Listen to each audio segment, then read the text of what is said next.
Okay. Once again, good evening everyone.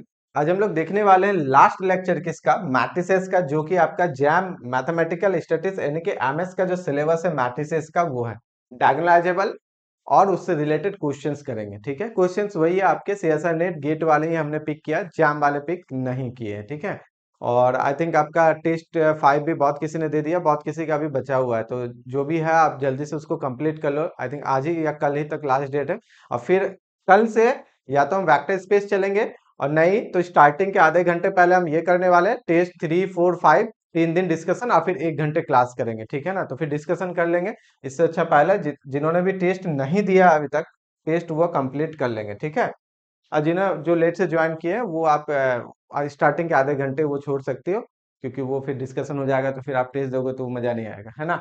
ये चीजें हैं। ओके, तो चलिए आज लास्ट क्लास है हम लोग का, लेक्चर नंबर क्या, डायगोनलाइजेबल मैट्रिक्स। डायगोनलाइजेबल मैट्रिक्स हम लोग पिछले क्लास में स्टार्ट किए थे। कहाँ से स्टार्ट हुआ था, सिमिलर मैट्रिक्स से, कि अगर कोई भी मैट्रिक्स अगर सिमिलर है, सिमिलर किसका, एक दूसरे मैट्रिक्स का। सिमिलर के लिए रिक्वायरमेंट कंडीशन क्या है, एक नॉन सिंगुलर पी मिलना चाहिए। पी कैसा होना चाहिए, नॉन सिंगुलर पी, यानी कि देयर एग्जिस्ट एक पी मिलना चाहिए जो कि आपका क्या है, नॉन सिंगुलर। ठीक है, देयर एग्जिस्ट से पी मिलना चाहिए। कंडीशन है कि आपका जो है बी इक्वल टू होना चाहिए P inverse A P. B equal to क्या, पी इनवर्स ए पी। अगर ऐसा कंडीशन फॉलो करते हैं then we can say that B is similar to A. और ये जो सिमिलर वाले नोटेशन है ना, ये फॉलो करता है इक्विवेलेंस इक्विवेलेंस रिलेशन को। ठीक है, इक्विवेलेंस रिलेशन को, दैट इज हम यहाँ इजीली बोल सकते हैं A similar to A similar to B implies that B similar to A and A similar to B similar to C, then implies that A similar to सी।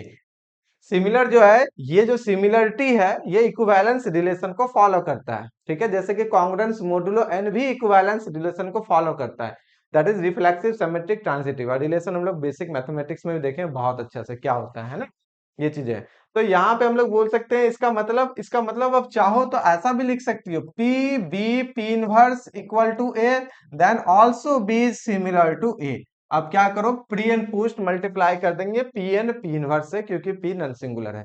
अगर ये similar हो गया, उसी तरीके से अगर कोई मैट्रिक्स ए सिमिलर हो जाए डायगोनल मैट्रिक्स डी के, दैट इज एक नॉन सिंगुलर मैट्रिक्स पी मिलेगा सच दैट कि पी इनवर्स ए पी करने पे आपका डायगोनल मैट्रिक्स आ जाए, इसको ऐसा लिख देते हैं diagonal matrix, then we can say that A is diagonalisable.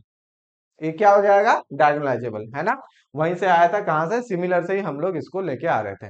तो ये डायगोनलाइजेबल हो जाएंगे। और डायगोनलाइजेबल के केस में जो डायगोनल मैट्रिक्स के जो आपके डायगोनल एंट्रीज होंगे, this is nothing but eigen values of the given matrix A. Eigen values ही आता है। ठीक है, आप चेक कीजिएगा। टारगेट क्या था, हमने लास्ट क्लास में ही बोला था कि ये जो है ना पी फाइंड करना, ये मेन एम रहता है, हमारा टारगेट रहता है, क्योंकि देयर एग्जिस्ट में है। मतलब एक ऐसा मिलेगा तो आपको ढूंढना है कि वो एक पी कहाँ छिपा गया है, कहाँ पे है। एक से ज्यादा हो सकते हैं, बिल्कुल हो सकते हैं, क्योंकि ये पी यूनिक नहीं है कि बस यही वाले पी मैट्रिक्स से दूसरा नहीं हो सकता, ऐसा कोई जरूरी नहीं है। समझ में आ रहा है ना, this is not a unique. इसका मतलब आपको ढूंढना पड़ेगा, जैसे एक मिल गया बस डायगोनलाइजेबल हो जाएगा।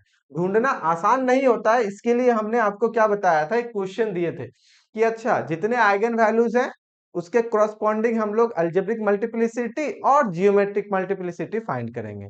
डायगोनलाइजेबल का प्रॉपर्टीज हम कुछ बताए हुए थे, जो कि एक तरह से कॉलरियर थ्योरम्स है कि एवरी आइगन वैल्यूज की algebraic multiplicity corresponding geometric multiplicity बराबर होगा तो वो डायगोनलाइजेबल होंगे। अगर एक भी आइगन वैल्यू के लिए जीएम एएम से छोटा हो गया तो वो डायगोनलाइजेबल नहीं हो पाएगा, क्योंकि मुझे पता है कि जीएम जो होता है वो हमेशा लेस देन और इक्वल टू होता है एएम। अगर किसी भी आइगन वैल्यू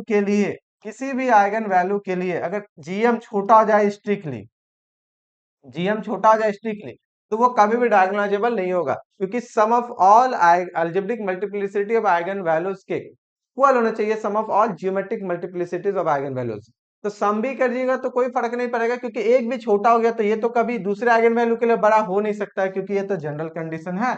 इसीलिए एक भी आइगन वैल्यू के लिए जीएम छोटा हो गया then the given matrix never be diagonalizable, वो कभी भी नहीं हो सकता है। Like as non zero nilpotent matrix is never be diagonalizable, क्योंकि उसका रैंक एटलीस्ट 1 होगा और ऑल आइगन वैल्यू जीरो है। तो जियो एल्जेब्रिक मल्टीप्लिसिटी जो जीरो आइगन वैल्यू उसका तो हो जाएगा ऑर्डर ऑफ द मैट्रिक्स, क्योंकि सारे आइगन वैल्यू जीरो है। लेकिन जियोमेट्रिक मल्टीप्लिसिटी मैक्सिमम जाएगा तो ऑर्डर से एक कम तक जाएगा, क्योंकि एटलीस्ट रैंक वन होंगे। बात समझ में आ रहा है ना? इसलिए नॉन जीरो जो नीलपोर्टेंट मैट्रिक्स है वो कभी भी डायगोनलाइजेबल नहीं होता है। जीरो मैट्रिक्स, हाँ जीरो मैट्रिक्स डायगोनलाइजेबल होंगे, आइगन आइडेंटिटी मैट्रिक्स डायगोनलाइजेबल होंगे, स्केलर मैट्रिक्स डायगोनलाइजेबल होंगे, इवन डायगोनल मैट्रिक्स इटसेल्फ है डायगोनलाइजेबल। ठीक है, तो ये सारे तो हो जाएंगे। इसके अलावा भी बहुत सारे मैट्रिक्स डायगोनलाइजेबल होंगे और बहुत सारे मैट्रिक्स डायगोनलाइजेबल नहीं भी होंगे। उससे पहले हम लोग देखे थे मिनिमल पॉलिनोमियल से रिलेटेड। मिनिमल पॉलिनोमियल में अभी और अच्छे अच्छे क्वेश्चंस करेंगे जहां से कि मिनिमल पॉलिनोमियल का कॉन्सेप्ट और क्लियर होगा। जितना आपको समझा है पॉसिबल मिनिमल पॉलिनोमियल फाइंड कीजिए, बट उनके अलावा भी क्वेश्चंस है जैसे रिड्यूसिबल फैक्टर, इरेड्यूसिबल फैक्टर, ये आपके गेट में आते हैं, हम पढ़ाएंगे आगे गेट वाले को। जैम में जितना पढ़ाए ना बहुत है, यहाँ तक हाईएस्ट हो गया। और इस बार टफ क्वेश्चन दिए थे, हमने कहा था अभी कि इस बार मिनिमल पॉलिनोमियल से दिया और कुछ कुछ से दिया था जो कि जनरली नहीं पूछा था। ठीक है, तो वो भी हम आपको करा दिया। और आपने कटअप भी देखा होगा इस बार स्टार्स का, मुझे लगता है अब तक का मतलब लोवेस्ट कटअप गया है। कितना गया है कोई बता सकता है? शायद याद नहीं, हमने एक झलक ही देखी, 8 नंबर या 7 नंबर सर जनरल। 8 पॉइंट कुछ था सर, 8 पॉइंट कुछ था ना जनरल। जनरल के लिए। Yes sir. और ओ AWS और ओबीसी के लिए कितने थे सर उसका? उस सर 7 पॉइंट कुछ था, 7 पॉइंट कुछ। 7। और SC ST के लिए 4 समथिंग था ना? Yes sir. मतलब पिछले पिछले साल जो 2024 का रिकॉर्ड था, मतलब 2025 वाले जो एग्जाम हुए थे, ये तो 2025 वाले ही हैं, सॉरी 2024 वाले थे, उनमें मैथमेटिक्स का सबसे लोवेस्ट गया था, वो 12 थे मैथमेटिक्स का। ठीक है, मतलब सबसे सर लोवेस्ट इस गए थे बार कितना 12। है? क्या? सर MA मैथमेटिक्स के लिए कितना है इस बार कट ऑफ इस बार क्या जनरल का? मैथमेटिक्स का जो गया आपका, वो जनरल का गया है 19.9 है। और ओबीसी के है आई थिंक कितना है, 17 पॉइंट कुछ है ना, 17.91 है। और SC ST का 9 पॉइंट समथिंग है शायद ना, 9 पॉइंट समथिंग है, याद नहीं है, इसी तरह से कुछ है ये जनरल के। लेकिन ये भी कट कम है, क्योंकि जो मैथ वाले जो क्वेश्चन थे ना वो इजी थे। हमने जब पेपर आया और हम सॉल्व किए ना, 1 घंटे में 30 क्वेश्चन इजीली सॉल्व हो गए। 1 घंटे में 30 क्वेश्चन मतलब इजीली, वो पूरा हम अफोर्ड भी नहीं किए। तो मुझे लगा कि कम से कम 24 से 27 एटलीस्ट जाने चाहिए, मुझे ऐसा लगा कटअप। बट पता नहीं 19 ही गया। इसका मतलब देखिए कटअप एक चीज पे डिपेंड नहीं करता, हम अक्सर बोलते हैं जो एग्जाम दिए उन सबको भी बोलते हैं कि कटअप पे फोकस नहीं करो। कटअप बेसिकली 3 चीजों पे डिपेंड करता है: ओवरऑल बच्चों का परफॉर्मेंस, कितने सारे आपके अवेलेबल सीट्स है, और नंबर ऑफ स्टूडेंट कितने आपके एग्जामिनेशन दिए। ये तीनों पे बेस्ड रहता है कट ऑफ। आपको हम बताएं तो 2021 का क्वेश्चन टफ रहते हुए भी कट ऑफ हाई गया था। क्वेश्चन टफ रहते हुए भी कट ऑफ हाई गया था, क्योंकि उस साल ओवरऑल परफॉर्मेंस ही सबके अच्छे थे। तो ऑब्वियसली बात है कि उसके पास तो लिमिटेड सीट है, उसी को भरना है, तो कट ऑफ हाई गया। लेकिन समटाइम्स ऐसे होते हैं कि क्वेश्चन इजी रहते हुए भी कट ऑफ डाउन जाते हैं, जैसे कि इस बार मैथ्स वाले का क्वेश्चन ना, मतलब बहुत ज्यादा एडवांस लेवल पे दिया ही नहीं था, ठीक था, जो कि ऑलमोस्ट सब कोई थोड़ा थोड़ा बना सकता था। ऐसा लग नहीं रहा था कि लिया तो दिल्ली था, मतलब वो लेंदी दिया था और सिली मिस्टेक करने वाले क्वेश्चन दिए थे, बट बनने वाले थे। मतलब आराम से जो अच्छा पढ़ा ना 60-70 नंबर इजीली ला सकता था। अब इतना है। तो जो मेरे फ्री लेक्चर्स भी देखे हुए थे उसमें से एक 79 लाया था, उसका ऑल इंडिया रैंक 11 थे, 79 पे मैथ्स की बात करें इस बार। ठीक है, तो ये चीजें हैं। तो मैथ्स वाला थोड़ा कट ऑफ ज्यादा गया, बट स्टैट्स का हमने देखा लोवेस्ट है अभी तक का, जहां तक मुझे लग रहा है इससे कम कभी तो सर देखिए नहीं कट ऑफ। ठीक है, ये चीजें हैं। सर त्रिची त्रिची सर त्रिची का कितना मतलब कैटेगरी क्या तिरछी का?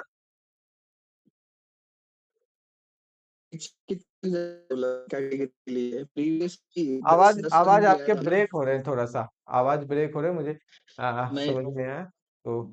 मैं ये बोल रहा हूँ कि लास्ट टाइम त्रिची में जो मिला था ना बच्चों को कंप्यूटर साइंस के लिए स्टैट्स के थ्रू, वो 10 पे भी मिला था कैटेगरी वाले बच्चों को। हाँ हाँ अभी हाँ। 24 का तो ऊपर गया था, बट बाकी दो प्रीवियस 22 और 23 में 10 के आसपास था। तो अच्छा अभी अच्छा। कुछ एक्सपेक्टेशन है क्या, कितना जाएगा? अभी तो देखो पहली बात बोले रियलिटी, तो स्टैट्स का मुझे बहुत ज्यादा कुछ आइडिया है नहीं, ठीक है, क्योंकि मेरा मैथ्स अच्छा है। अच्छा। तो आप संतोष सर ही वो हाँ हाँ। बता पाएंगे, ठीक है ना? तो उसमें हम क्या ही कमेंट करेंगे। तो इसलिए मुझे उसका, हाँ सॉरी, उसका कोई आइडिया नहीं है। बट ठीक है, वो चीजें मैथ्स वाले का मुझे आइडिया रहता है, क्योंकि मैथ्स का रहता है। स्टार्स का मुझे जितना ही पता है, जितना वो आपके मतलब ग्रुप वगैरह में आते हैं वो हम देख लेते हैं, तो उसी से आइडिया हो जाता है कुछ। चलिए, कोई नहीं। हाँ, ये क्वेश्चन दिए थे, क्वेश्चन क्या था, आप वापस आते हैं। क्वेश्चन था कि वो पी फाइंड करना है। पी कैसे फाइंड करेंगे, तो हमने एक आपको इजी मेथड बताए थे जो कि थोड़ा लेंदी है बट ठीक है, मतलब काम करेगा। कि आप ये काम कीजिए, जितने भी आइगन वैल्यूज है उसके करस्पॉन्डिंग आइगन वेक्टर्स निकालेंगे और एलआई आइगन वेक्टर को पिक करेंगे और सारे एलआई आइगन वेक्टर को हम लोग कॉलम वाइज लिखेंगे और एक मैट्रिक्स जनरेट करेंगे, that is A P matrix. ये यूनिक नहीं है, इनके अलावे भी हो सकते हैं बट एक मेथड ये वर्क करता है हमेशा। उसी पे बेस्ड हमने ये क्वेश्चन दिया था और आपसे पूछे थे कि पी मैट्रिक्स बताइए, तो क्या लगता है कौन सा ऑप्शन होगा? Sir option B. Option B, okay. और सबका ऑप्शन बी है? 2 दिन छुट्टी था, आई होप तो आप लोग तो बनाए होंगे ना। मेरा ये है, मेरा ये है सर। आशीष तुम्हारा ए आया, बी भी आया, तब हम बना सॉल्व करेंगे। अगर सबका सेम होता तो फिर नहीं करते। और आप लोग नहीं बनाए क्या? सौरभ नहीं हुआ?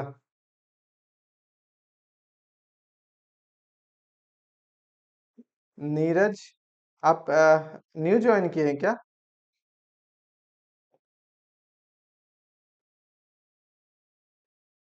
सत्यजीत 2 दिन छुट्टी रहा जी, कम से कम ये होना चाहिए था, नहीं हुआ? सर मैंने अपना बैकलॉग जो था वो क्लियर कर लिया अच्छा छुट्टी में। अच्छा अच्छा। सिद्धार्थ तुम्हारा भी नहीं हुआ? नहीं सर। सर मनु ऑफलाइन पढ़ता था। ओके ओके ठीक है। तुम्हारा हुआ मनु?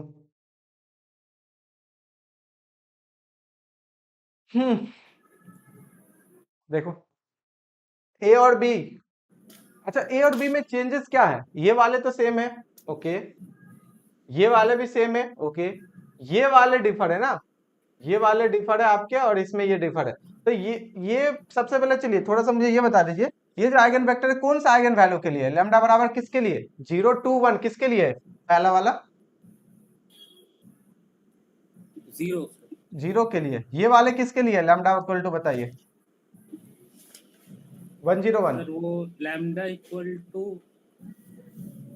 के लिए। चेंजेस तो सिर्फ यही है ना इन दोनों में, तो हम सिर्फ उसी को फोकस करेंगे। ये वाले बता दीजिए।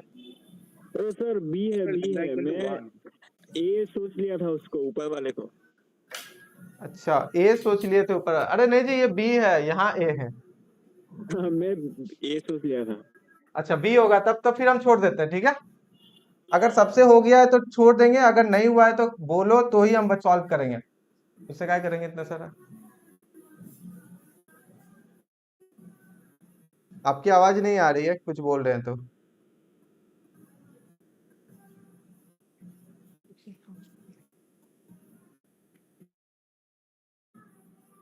सॉरी सर, बाय मिस्टेक हो गया। अच्छा ठीक है कोई बात नहीं, चलिए तो हम ये छोड़ देते हैं। देखिए करना क्या था, हम एक आपको फाइंड कर देते हैं, सिमिलर आपको करना है, ठीक है ना। ये हो जाना चाहिए था। इससे एक क्वेश्चन इसलिए दिए थे कि ताकि आप पी मैट्रिक्स फाइंड कर पाओ। इस पी मैट्रिक्स से भी क्वेश्चन रहते हैं, क्वेश्चन बनाना हो ना ये सब से बना सकता है कि अच्छा ये जो पी मैट्रिक्स है उनमें से बताइए समथिंग ये समथिंग वो करके, इस तरीके से, ठीक है। तो पी इनवर्स पी पी, तो पहले हम लोग जानते हैं कि लैम्डा आइगन वैल्यूज कितने हैं। तो आइगन वैल्यूज ऑफ ए जो है ये आ जाएंगे आपके 0 2 1। अब किसी के भी करस्पॉन्डिंग कीजिए, सपोज करते हैं हम 1 के करस्पॉन्डिंग करना है। अगर 1 के करस्पॉन्डिंग करना है तो आइगन वेक्टर करस्पॉन्डिंग टू, ठीक है, करस्पॉन्डिंग टू आइगन वैल्यू कौन सा? लैम्डा इक्वल टू 1 के लिए क्या करेंगे? a माइनस लैम्डा का 1 है, 1 इंटू आइडेंटिटी, और ये हो जाएंगे x इक्वल टू 0। आपको पता है इसका रैंक तो आपको 3 से कम होगा 100%, क्योंकि वहीं से तो 1 आया था। a से 1 घटा दीजिए, a से 1 सब्ट्रैक्ट करना है, दैट इज आइडेंटिटी करना है। कितना हो गया? -1 0 1 0 1 2, फिर हो गए 0 0 0, ये हो गए। और फिर यहाँ पे आगे आप क्या लो?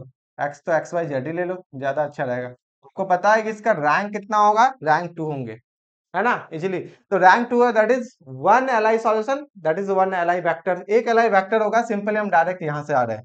पहला वाला कितना हो गया?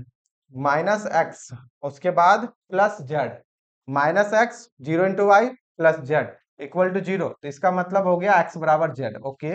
इसमें कितने हो गए? y plus 2z and y plus 2z equal to 0। तो यहां से हम काम करते हैं, जेड बराबर निकाल लेते हैं यहाँ से, तो जेड बराबर -1/2y चलेगा ना, जेड इक्वल टू -1/2y। तो अब ऐसा हो गया, तो एक तो वेरिएबल इंडिपेंडेंट है, तो एक वेरिएबल पुट कर देते हैं, y को ही पुट कर देते हैं, पुट y इक्वल टू कितना, put y equal to t या 2t कर देते हैं, 2t अच्छा लगेगा, ये 2 कैंसिल हो जाएगा तो देखने में अच्छा लगेगा। अगर y इक्वल टू 2t कर दिए तो उस केस में z इक्वल टू कितना हुआ -t और ये x के बराबर हो गया। सो एक जो x1 लिखना है, ठीक है, ये z equal to y equal to कितना हो गया 2t, ठीक है, x और z -t, y equal to 2t और z का वैल्यू भी वापस -t। अब हमने कहा कि t तो आपके पास जीरो को छोड़ के पूरा का पूरा, that is general eigen vector, particular t का वैल्यू रख के हम लोग क्या कर सकते हैं, पर्टिकुलर आइगन वेक्टर निकाल सकते हैं। तो ऑप्शन देखते हैं, अगर इसका वैल्यू 1 रखते हैं तो -1 2 -1 -1 2 -1, तो इस पैटर्न को कौन फॉलो करेगा, अगर किसी में भी देखते हैं, जैसे ये वाला फॉलो नहीं किया, इसमें तो सीधे 1 1 1 है ना, यहाँ पे देखिए ये दोनों सेम साइन है, ये नेगेटिव साइन है ना, पॉसिबल हो सकता है टी का वैल्यू हम लोग ऐसा करते हैं, टी का वैल्यू -1 कर देते हैं, कर सकते हैं ना, कुछ भी रियल नंबर से -1 कर देंगे तो 1 और -2 1 1 -2 1 एक यहाँ पे आ रहा है, 1 -2 1 यहाँ भी आ रहा है ना, और 1 -2 1 यहाँ कहीं पे भी नहीं है, कहीं पे भी नहीं है, तो ये तो गया, खत्म हो गया ना। इसी तरह से देख के देखेंगे क्वेश्चन को, देखेंगे कि कौन सा हो पा रहा है कि नहीं, इसमें कहीं पे भी नहीं है 1 -2 1, बट इन दोनों जगह है, तो बी और सी में। फिर अगले वाले लैम्डा इक्वल टू 0 के लिए देखेंगे और लैम्डा इक्वल टू 1 के लिए भी निकालेंगे, और निकालने के बाद एक ऑप्शन आपका आ जाएगा, दैट इज बी ऑप्शन, क्योंकि आप दोनों में से बी कहा तो बी आ जाएगा। तो इसी तरीके से आपको क्या करना है, इसे फाइंड करना है, ठीक है। अब इसमें अगर ऐसा रहता है t इक्वल टू 1 पे तो -1 2 -1 ऐसा कुछ ऑप्शन रहता है, तो t इक्वल टू 1 के लिए सोचते हैं, ये पर्टिकुलर आपको सोचना है, t इक्वल टू -1 पे आपको x1 मिल जाएगा, t इक्वल टू -1 पे x1 मिल जाएगा, 1 -2 1, बस एक हो गए, इसके बाद 0 के लिए और 2 के लिए कर देंगे, ठीक है, ऑप्शन नंबर बी। चलिए नेक्स्ट करते हैं, आज तो क्वेश्चन ही थे ना शायद, सर हाँ सर बोलो। सर इस क्वेश्चन का भी और मेथड है करने का? हाँ और भी मेथड हो सकता है, बट एक मेथड मुझे याद था बट अभी याद नहीं आ रहा, वो समटाइम्स वर्क करते हैं समटाइम्स वर्क नहीं करते हैं, ठीक है। पी यूनिक नहीं है ये मुझे पता है, कई सारे अलग थ्योरम्स और हैं, लेकिन वो है ना कुछ टाइम वर्क करता है कुछ नहीं करता है, लेकिन ये वाले हमेशा वर्क करते हैं, क्योंकि ये ऑलरेडी है, प्रूव ही है, एल्जेब्रिक मल्टीप्लिसिटी और ज्योमेट्रिक मल्टीप्लिसिटी बराबर जो डायगोनलाइजेबल लिखा है ना, उन्हीं के बेस्ड पे ये कॉलम वेक्टर वाले आए हुए हैं, ठीक है, इसलिए ये आपके हमेशा काम करते हैं। और भी है, यूनिक नहीं है सेंस के, और फ्यूचर में आ सकता है, कुछ और भी है, वो अभी मुझे याद नहीं है, ये वाले याद है। देयर एग्जिस्ट पी में ना प्रॉब्लम होता है, एक पी ढूंढना या एक मैट्रिक्स ढूंढना, एक एलिमेंट ढूंढना जिसके लिए कंडीशन सेटिस्फाई कर रहा है, बहुत दिक्कत है, बट एक ढूंढना जिसके लिए कंडीशन को मतलब कॉन्ट्राडिक्ट करना है, आसान होता है, बस कोई भी एक के लिए बस कॉन्ट्राडिक्ट कर दो, पूरा स्टेटमेंट खत्म। बट यहाँ पे क्या है ना, एक पी ढूंढना जिसके लिए ये डायगोनलाइजेबल बने, ये टफ काम हो गया, ठीक है। तो ये मेथड ही याद रखिए, और अगर माइंड में आएगा या बुक्स में हम देखेंगे तो आपको बता देंगे। सर बहुत यहाँ पे ज्यादा अगर t 0 करे तो पूरा 0 हो रहा है, तो टी क्या करे, satisfy नहीं। सर t को अगर हम 0 ले तो पूरा रो 0 हो जाएगा, टी कॉलम 0 नहीं ना लेंगे, क्यों नहीं लेंगे बताओ, LD हो जाएगा। एलडी हो जाएगा बिल्कुल, तो 0 को छोड़ के ही लेंगे ना, टी 0 नहीं लेंगे, एलडी हो जाएगा।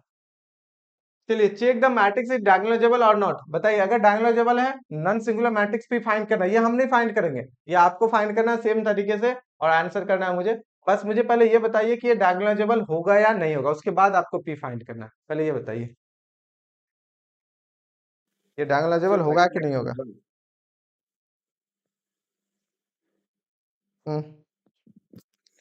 सॉल्व किया क्या इसको, यस सर। क्या आया, मतलब हो रहा है या नहीं हो रहा है, सर हो रहा था सर। हो रहा था ना, ओके। तो कौन कौन से आइगन वैल्यूज है, क्योंकि मैंने सॉल्व नहीं किया है, ठीक है, ये हमने छोड़ देते हैं, आप लोग ना कमेंट एक काम कीजिएगा ना, इसका सॉल्यूशन अगर हुआ है ना आप ग्रुप में सेंड कर दीजिएगा, हम भी देख लेंगे और बाकी सब भी देख लेंगे, ठीक है ना, ये हम अभी छोड़ देते हैं। टाइम इसमें क्यों दे, या लास्ट में आज के क्लासेस में दे देंगे। पहले और क्वेश्चन देख लेते हैं, क्लियर कर लेते हैं, फिर जाएंगे, क्योंकि इसमें कैलकुलेशन करना पड़ेगा। इसमें ट्रेस निकालेंगे, डिटरमिनेंट निकालेंगे। ऐसे तो दिख रहा है 17 10, ट्रेस हो जाएंगे 1, बाकी फिर डिटरमिनेंट फाइंड करना पड़ेगा। यहाँ हो गया 9, इधर से हो गया ये 7 है, तो यहाँ पे -1 हो जाएगा, 68 15, ये -1 हो जाएगा, 4 4 8। अरे एक एक आइगन वैल्यू तो -1 है ना। इनको ऐड कीजिए, ऐड कीजिए, 8 -9 कितना ऐड करने पे, -1। इनको ऐड कीजिए, -1। इनको ऐड कीजिए, -1। -1 is the one of the eigen value. Okay, इधर से काम नहीं करेगा, क्योंकि सारे पॉजिटिव है, सारे नेगेटिव है। तो -1 एक आइगन वैल्यू निकल गया आपको, बाकी 2 निकालना है। तो इसको फॉर्मूला में लेके जाएंगे, कौन सा, lambda cube minus trace, trace कितना हो गया, 10 9 1 हो गया, लैम्डा स्क्वायर प्लस को फैक्टर निकालना है आपको, और फिर माइनस डिटरमिनेंट करना है, जो भी आएगा यहाँ पे, और उसमें से एक आइगन वैल्यू -1 है, -1 रख के सेटिस्फाई कर देंगे। डिवीजन एल्गोरिदम, सिंथेटिक डिवीजन से क्वाड्रेटिक आएगा, फटाक से 3 आइगन वैल्यू निकालेंगे। आइगन वैल्यू क्या क्या आया है, अगर आप लोग फाइंड किए तो बताइए, तो क्या क्या आइगन वैल्यू आया है। एक -1 होगा 100%, सर -1 2 आएगा। मतलब एक एटलीस्ट होगा। अब एक से ज्यादा आ रहा है तो अच्छी बात है। चलिए -1 और 3 और कितना, 3 3 हो जाएंगे बिल्कुल। डिटरमिनेंट इसके कितने 3 आते हैं, डिटरमिनेंट 3 हो जाएंगे, और ट्रेस हो जाएंगे 1, यहाँ से भी दिख रहे हैं, ठीक है। कोफैक्टर भी -1 3 है। तो आपको जो इसमें है ना, सिर्फ इतना चेक करना है, लैम्डा इक्वल टू -1 के लिए आपको आइगन वेक्टर निकालना है, और इसमें से ये देखना है कि अलजेब्रिक मल्टीप्लिसिटी बराबर होना चाहिए geometric multiplicity for lambda equal to -1। अगर इसके लिए बराबर हो गया तो ये डायगोनलाइजेबल हो जाएगा। क्यों, क्योंकि 3 के लिए तो एक एम है, तो एक जीएम तो होंगे ही होंगे, है ना। तो ये तो हो जाएगा। कुछ याद आ रहा है, ये सब हल्का फुल्का, ठीक है। तो ये हम छोड़ देते हैं आपके लिए। और उसके बाद पी कैसे निकालेंगे, पी, क्योंकि जब इसको -1 के लिए आप 2 आइगन वेक्टर अलाइन निकलेंगे, तो दोनों को फिर लिख लेंगे कॉलम वाइज, और फिर एक 3 के लिए लिख देंगे, हो जाएगा पी। पी फाइंड करने के बाद एक आपको एक्सरसाइज ये भी है, ऑब्जर्व करना है कि चलिए ये वाला आपका पी है, तो पी इनवर्स एपी करने पे क्या डायगोनल में 0 2 1 आ रहा है, 0 2 1। ध्यान से सुनिए, इसमें हम एक और टास्क ऐड कर रहे हैं। अब फील कीजिएगा उसको बनाने के बाद क्या बोल रहे हैं, सुनिएगा, ठीक है। जैसे आपका ये पी आया, तो आपको करना क्या है, पी इनवर्स एपी, और करने के बाद आपका 100% डायगोनल मैट्रिक्स आएंगे। अब डायगोनल में डिपेंड करेगा कि ये कौन सा आइगन वैल्यू के कोरस्पॉन्डिंग है। जैसे ये वाले किसके कोरस्पॉन्डिंग था, 1 का था ना, तो 1 के कोरस्पॉन्डिंग है ना, तो 0 1 0 होगा। मतलब सेकेंड कॉलम में अगर 1 के कोरस्पॉन्डिंग ये आइगन फैक्टर है, तो डायगोनल में भी वो आइगन वैल्यू सेकेंड में ही जाएगा। फर्स्ट वाले अगर 0 के कोरस्पॉन्डिंग है, तो फर्स्ट वाले आपको 0 ही आइगन वैल्यू जाएंगे। थर्ड वाला अगर 2 के कोरस्पॉन्डिंग, मुझे नहीं पता फर्स्ट का क्या है, सिर्फ अभी तो हम सेकेंड वाला चेक किए थे ना। 1 के कोरस्पॉन्डिंग कहाँ गया, 1 के कोरस्पॉन्डिंग मेरा आया था ये वाला, जो कि सेकेंड कॉलम है, तो वहां 1 रख दिए। अगर थर्ड वाला 2 के लिए है, तो जो थर्ड आइगन वैल्यू है वो यहां जाएगा। मतलब पोजीशन भी मैच करना चाहिए, और बिल्कुल मैच करेगा, बिल्कुल मैच करेगा। ये डायगोनल में देखना है आपको, ये क्या है, डायगोनल मैट्रिक्स। ये क्या है, आपके डायगोनल मैट्रिक्स है ना। तो जैसे जैसे डायगोनल एंट्रीज है, आइगन वैल्यू होंगे, वो डिसाइड होता है कि आपने किसको पहले, किसको दूसरा, तीसरा कॉलम में रखा है। अगर आप इनको यहां कर दो और इनको यहां कर दो, तो भी पी मैट्रिक्स है, ठीक है, वो दूसरा मान लेंगे उससे।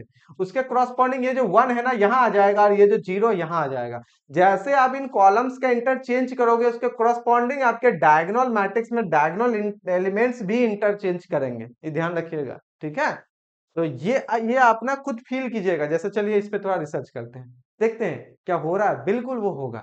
इसको चेंज कीजिएगा, इसको हम लोग यहाँ रख देंगे, इसको हम लोग यहाँ कर देंगे, जैसा भी ये भी आपका चेंज हो जाएगा, है ना। तो इसको ना खुद से ट्राई कीजिएगा, 10-15 मिनट लगेगा करके। कैलकुलेटिव है, पी इनवर्स निकालना है, फिर आपको पी और ए, पी इनवर्स मल्टीप्लाई भी करना है, ठीक है। इसको हम इरेज कर रहे हैं।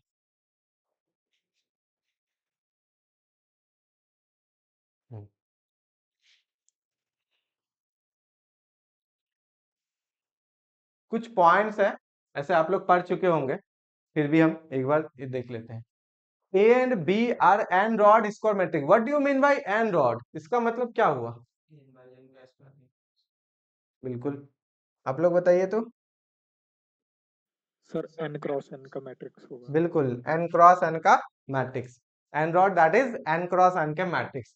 एन कॉलम भी बोल सकते हैं, लेकिन यहाँ ना रो पे ज्यादा फोकस किया जाता है, कॉलम पे भी किया जाता है, नॉन वहीं से आता है, ठीक है। And let A B a non singular, okay, non singular clear है। Then the matrix A inverse B and B A inverse have the same eigen values. इस बार जो हम लिनियर अलजेब्रा पढ़ाए हुए थे ना, मतलब गेट वाले जो एग्जाम दिए, जिनके अच्छे भी रैंक आए हैं 51 55 और समथिंग, उसके डाउन वाले भी कुछ 7 5 है, ये सब है, तो वो सभी मैसेज किया था कि सर जो गेट वाले पढ़ाए हुए थे हम लिनियर अलजेब्रा, मतलब वो बहुत ज्यादा हेल्प किया था। इससे पहले लग रहा था कि लिनियर के क्वेश्चंस नहीं बनेंगे गेट में, बट इस बार जो पढ़ाए वो मतलब एक्चुअली पढ़ाए थे सीएसआर नेट के लिए, बट गेट में उससे ज्यादा बेनिफिट वो किया। तो अच्छा लगा, सब मैसेज किया था आज रिजल्ट के बाद कि चलो जितना पढ़ाया गया इसी में से हमने वहां भी दिया, बट उनमें थोड़ा सा उसका और ज्यादा था। इसी तरह से नोट्स बना के, मतलब सिर्फ नोट्स ही पढ़ लिए थे लास्ट टाइम पे, तो उनमें मतलब मैक्सिमम ऑलमोस्ट सारे लिनियर अलजेब्रा के क्वेश्चंस बन गए टू द पॉइंट भी, क्योंकि जो क्वेश्चन आया और हम अपना नोट्स देखे तो लग रहा है कि मतलब सारा क्वेश्चन ऑलमोस्ट बन जाएगा। तो जो मेहनत करते हैं नोट्स बनाने के लिए, वो थोड़ा सा मतलब अच्छा लगता है जब वो काम आता है, तो ठीक है। ये चीज है, तो थोड़ा सा इसको इग्नोर नहीं कीजिएगा, नोट्स को बनाइएगा कॉपी में, Excuse बड़ा me, है sir. आगे काम देगा ये, ठीक है। ये चीजें हैं। Excuse me, sir. हाँ सर वो बोलो। समटाइम्स के लिए मेरा कनेक्शन हट गया था, अगर आपने कोई कॉन्सेप्ट बताया आप एक बार रिपीट कर देंगे ओके प्लीज। ओके, अभी यहीं पे है, इससे ज्यादा कुछ अभी बताया नहीं है, ठीक है। यही से देखो, पीछे में बस वो क्वेश्चन था।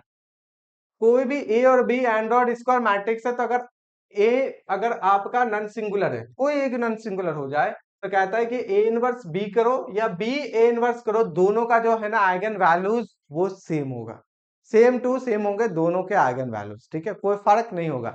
अच्छा, अगर ए नॉन सिंगुलर ना होकर सिंगुलर हो, और हम अगर ऐसा कर दे ए बी और बी ए, तो क्या सेम होंगे?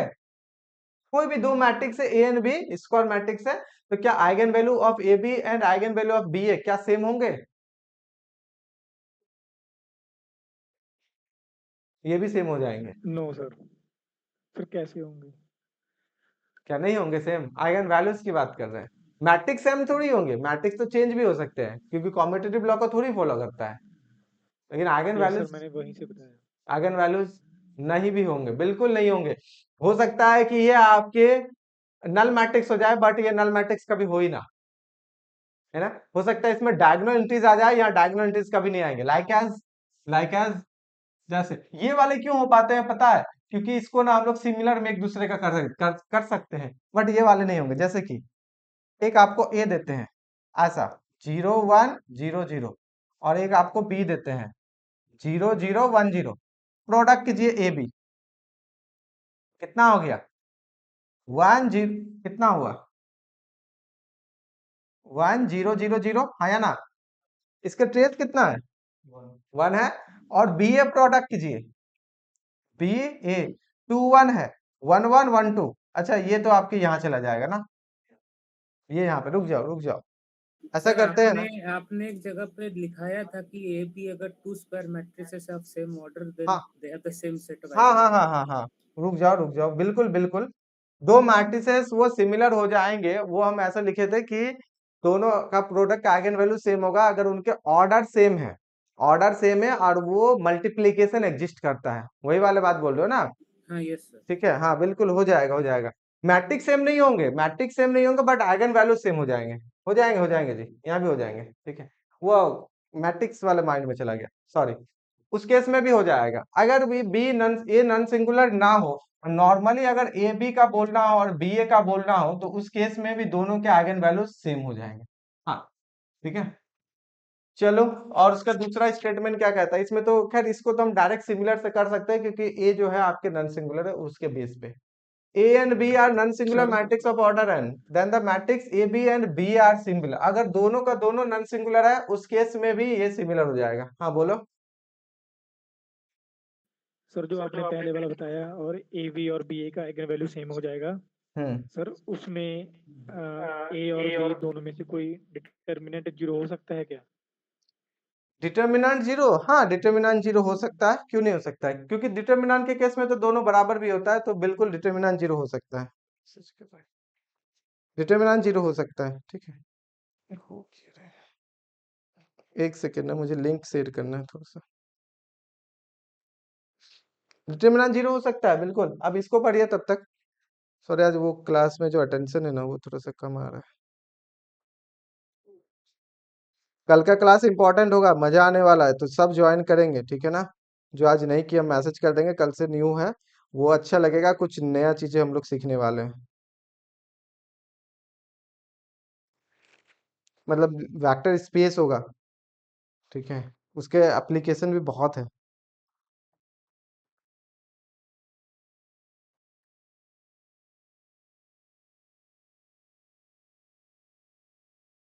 लिंक सेंड कर दी, ओके।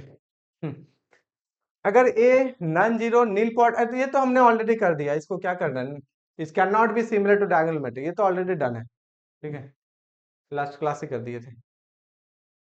हाँ बोलिए, तो ये डायगोनलाइजेबल होगा।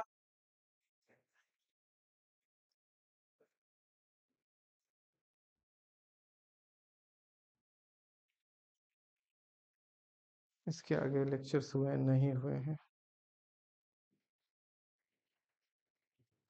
ये डायगोनलाइजेबल होगा सिर्फ, हाँ या ना। किसके कोरस्पोंडिंग निकालोगे, अपर ट्रायंगुलर मैट्रिक्स है, आइगन वैल्यूज क्या है, किसके कोरस्पोंडिंग चेक करना है, सिर्फ वन वाला करो, बाकी करने की जरूरत ही नहीं है। नहीं होगा ना, तो आइगन वेक्टर, आइगन वेक्टर हम शॉर्टकट लिख रहे हैं फॉर लैम्डा इक्वल टू 1 के लिए, तो कितना हो जाएगा, ए माइनस आइडेंटिटी और x equal to 0, A minus identity 1 है ना।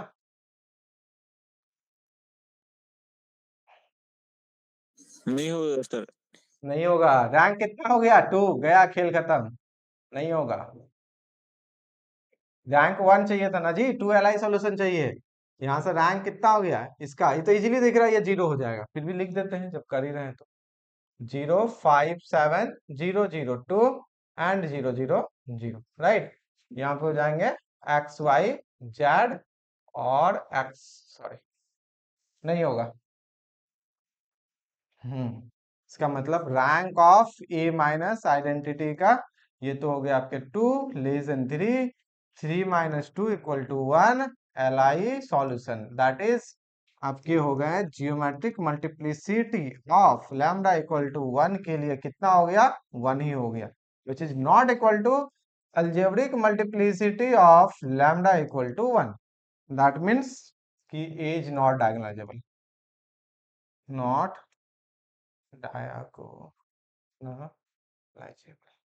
मिनिमल पॉलिनोमियल से भी हम क्वेश्चन देंगे, और क्वेश्चन दे देंगे टेस्ट वगैरह में, बोलेंगे कि ये 4 पॉलिनोमियल है, बताइए कौन सा मिनिमल पॉलिनोमियल होगा, कौन सा कैरेक्टरिस्टिक होंगे, कौन सा एनिलेट पॉलिनोमियल होंगे, इस तरह से। तो इतना जितना पढ़ा है ना उसको फोकस कीजिएगा।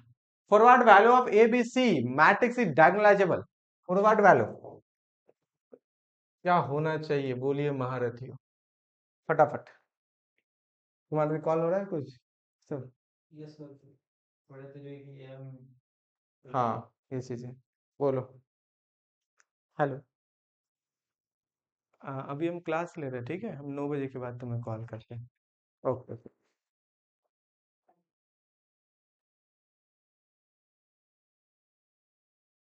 अच्छा, जितना हम ये सब तो नोट्स में दे दिए थे ना, कम से कम आप लोग से लगता है देखे नहीं है, मुझे लगा जल्दी जल्दी 1 घंटे में आज का क्लास खत्म हो जाएगा, ठीक है, और कुछ एग्जाम के भी मे भी क्वेश्चंस करेंगे, तो फटाफट बताइए क्या होगा। ए बराबर 0, B C belongs to R, okay, एक के आंसर आए, और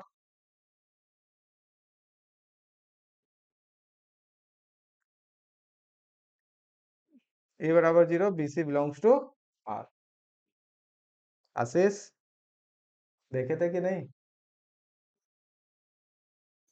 सर यही होना चाहिए क्योंकि रैंक 1 चाहिए हमें।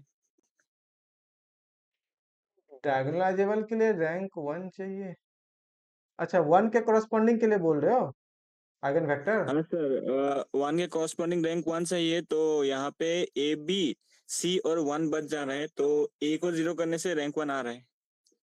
ओके, आइगन वैल्यूज तो आपको यहाँ से क्लियर है, तो 2 के लिए तो सोचना है नहीं। लैम्डा इक्वल टू कितना 1 1 2, मुझे चाहिए डायगोनलाइजेबल।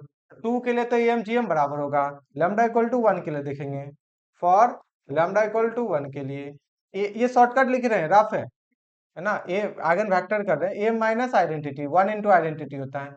इसके रैंक कितने चाहिए, मुझे 1 चाहिए, तभी तो दो एलआई सॉल्यूशन होगा। जैसे ए माइनस आइडेंटिटी करेंगे तो 0 ए बी 0 0 सी और 0 0 1, यही ना होगा, यही ना होगा, 0 ए बी 0 0 सी 0 0 1। अब यहाँ हो गया एक्स वाई जेड, मुझे इसका रैंक कितना चाहिए, इसका रैंक चाहिए 1, क्योंकि 1 हो जाएगा तभी तो 3 से 1 जाएंगे, 2 LI solution, that is geometric multiplicity 2 घटने के बाद। तो रैंक 1 के लिए क्या करोगे, देखो इसको सी से मल्टीप्लाई करके घटा देंगे तो ये तो 0 है ना। लेकिन बिल्कुल सही, अगर तुम यहाँ पे इफ ए बराबर 0 रख दो, ए बराबर 0, देन तुम थोड़ा सा सोच के देखो, ए बराबर 0 में 0 0 बी 0 0 सी एंड 0 0 1, ये तो सिर्फ एक ही बचा ना जी। इसको तो हम कर सकते हैं बी से मल्टीप्लाई करके सब्ट्रैक्ट, ये 0 इनको कर सकते हैं बी से, इनको कर सकते हैं सी से, सब्ट्रैक्ट करेंगे ये दोनों का दोनों 0 हो जाएगा। मतलब सिर्फ ए 0 रखने पे बी और सी इंडिपेंडेंट हो गया, वो डिपेंड ही नहीं करेगा किसी पे, नहीं करेगा ना। अब गलती क्या होता है, अक्सर बच्चे क्या करेंगे ना, इसको कर देंगे यहाँ पे सी बराबर 1, सोचेगा इसको घटा देंगे ऐसा करके तो एक 0 होगा, फिर सोचेगा कि अच्छा ये वाले 2 रैंक हो रहे, फिर कैसे करेंगे। तो अक्सर वो वाले ऑप्शंस रहते हैं अगर हम इसको ऑप्शंस बनाना चाहें तो, ठीक है। लेकिन बेस्ट ऑप्शन बिल्कुल आपने सही बोला नीलम, ये ए बराबर कर देते हैं 0, दान के बाद ये आ गया आपका एक्स वाई जेड, और ये आपके आ गए 0 0 0। यहां से बोल सकते हैं ऐसा करके कि 0 0 बी 0 0 0 0 0 0, इक्लान फॉर्म बना दिए, ये हो गया एक्स वाई जेड, ठीक है, ये 0 0 0। इसका मतलब हो गया rank of A minus identity का 1, 3 से तो छोटा ही है, 3 minus 1 equal to 2, L I A solution, दो एल आई सॉल्यूशन, इसका मतलब हो गया जियोमेट्रिक मल्टीप्लिसिटी इक्वल टू 2, जो कि आपके बराबर है अलजेब्रिक मल्टीप्लिसिटी के, जो कि बराबर है आपके अलजेब्रिक मल्टीप्लिसिटी के। तो डायगोनलाइजेबल। अब 2 के लिए क्यों नहीं निकाला, क्योंकि एक ही है, तो उसके लिए एम जी एम तो बराबर होगा, ठीक है। बोलो। सर मैंने सोचा था अगर बी और सी इक्वल हो जाए और ए कुछ भी हो जाए तो भी रैंक 1 आएगा, बी और सी क्या वो भी इक्वल सही? हो जाए और ये कुछ भी हो जाए, नहीं रैंक तो नहीं आएगा, 1 नहीं आएगा, ऐसा कैसे आ जाएगा। आपने कहा कि बी और सी इक्वल हो जाए, ए कुछ भी हो जाए, लीजिए ये वाले कर देते हैं और ये तो 0 हो जाएगा। अगर ए बराबर बी नहीं है और ए बी मतलब ऐसा नहीं है, तो इसका तो 2 रैंक नहीं हो गया, देखिए ना यहाँ पे ए अगर नन जीरो है ना, ए और बी अगर नन जीरो है तो 100% 2 रैंक, अगर ए और बी नन जीरो है तो 100% 2 रैंक नहीं होगा, ठीक है। उनसे बड़ा जनरल है ये वाला कि आप ए बराबर 0 करो, बी सी कुछ भी हो जाए रियल नंबर सिस्टम से, फर्क ही नहीं पड़ेगा ना, क्योंकि इनके साथ में इन्हीं के साथ ये दोनों खत्म हो जाएंगे, रियल नंबर है ना जी, तो इनके साथ ये खत्म, इनके साथ ये खत्म, बी के साथ खत्म हो जाएंगे। बट आप बोलोगे बीसी बराबर, हमने किया बीसी बराबर, अगर ए और बी नॉन जीरो है, इसके रैंक 2, क्योंकि 2/2 का एक डिटर्मिनेंट मिल जाएगा स्क्वायर सब मैट्रिक्स जिसके डिटर्मिनेंट नॉन जीरो है कि नहीं है, क्या क्लियर हुआ बात। यस सर, गलती पता चल गया। हाँ वही है, देखो ऑप्शंस में रहता है ना, तो वो छोटा छोटा, वो गलती नहीं, वो सीखना ही होता है उसको कहते हैं। तो ये चीजें हैं, तो फॉर डायगोनलाइजेबल के लिए, सो फॉर डायगोनलाइजेबल ए बराबर 0 और बी जो है B C belongs to R, कोई भी वैल्यू ले लो कोई फर्क नहीं पड़ेगा, क्लियर। ऐसा क्वेश्चन है सब में मेंशन नहीं करते हैं, अब जब लिटरली जब क्वेश्चन सॉल्व करोगे ना देखना, हाँ सिर्फ हम एक क्रैमर्स रूल नहीं पढ़ाए, अदरवाइज आपका मैक्सिमम क्वेश्चन सॉल्व हो जाएगा, ठीक है। जो नहीं होगा वो तो अभी करने वाले हैं, अलग से भी सेशन चलेगा, क्वेश्चन आंसर का पूरा कंप्लीट हो जाएगा। ये वाले बताइए E20 क्या होंगे, किससे सॉल्व कीजिएगा E20।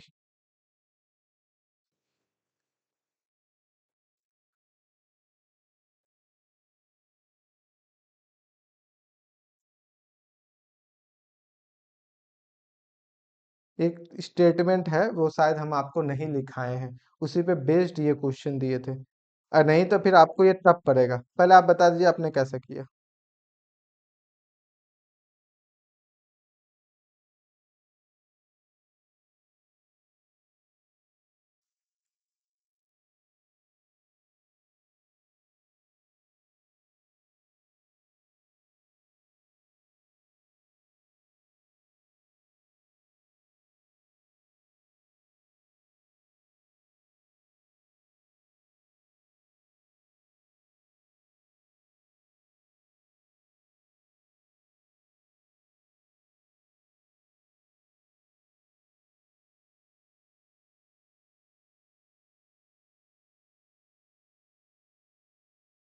क्या हुआ, नहीं कर पाए?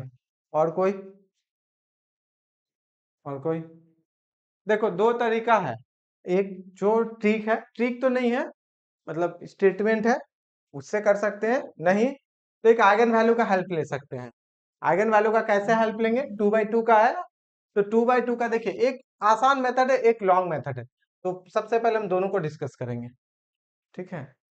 एक आसान मेथड है, एक लॉन्ग मेथड, एक एग्जामिनेशन के लिए पर्पज से है, एक थियोरेटिकल पर्पज से है। जैसा कि मुझे नहीं पता है कि क्या होगा, ऑप्शंस भी अगर नहीं देते हैं, ऑप्शंस नहीं देते हैं, मान लेते हैं, तो ऑप्शन नहीं देते हैं तो आपको कैसे चलना पड़ेगा?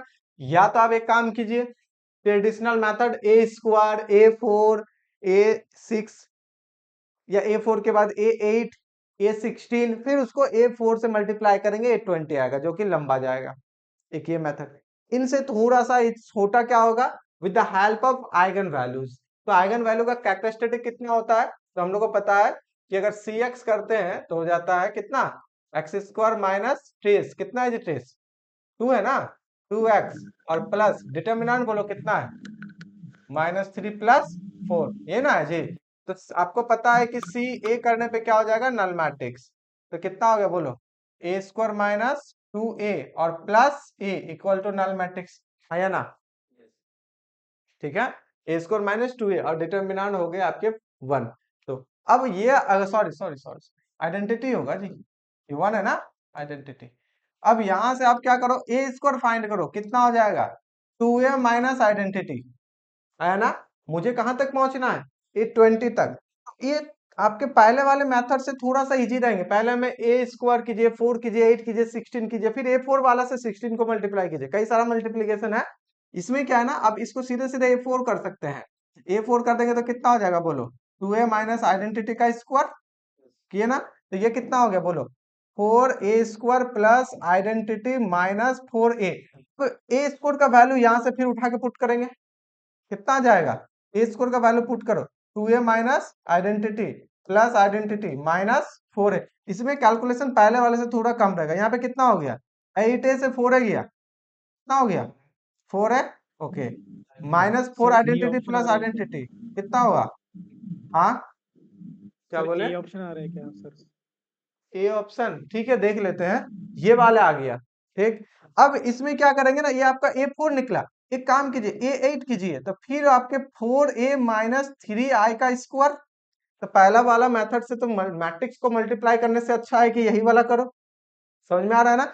इसी तरीके से A8 को फिर हम लोग लीनियर में लिखेंगे, लीनियर में आएगा उस तरह से। आपके A20 जब आप लिखोगे तो A into A plus B into identity 100% ऐसा आएगा। बस A B पता करना होगा इस तरह से।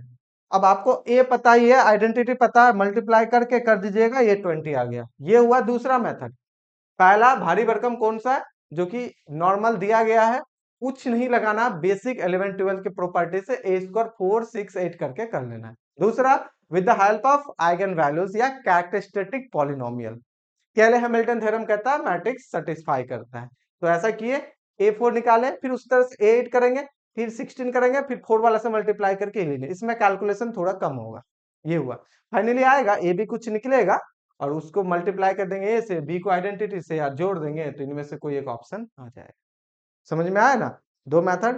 तीसरा ट्रिक क्या है? ट्रिक इन द सेंस एक ऑलरेडी है, वो क्या कहता है कि अगर किसी मैट्रिक्स में सारे रो को अगर सम करते सेम आए, जो कि आइगन वैल्यूज वाला प्रॉपर्टीज है कि नहीं है?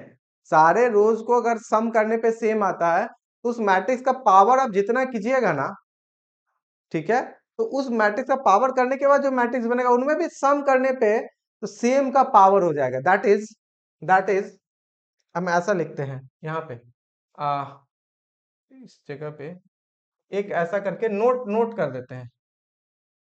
Note if sum of each element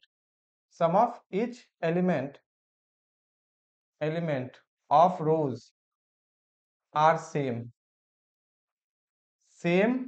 के मान लेते हैं सेम में के।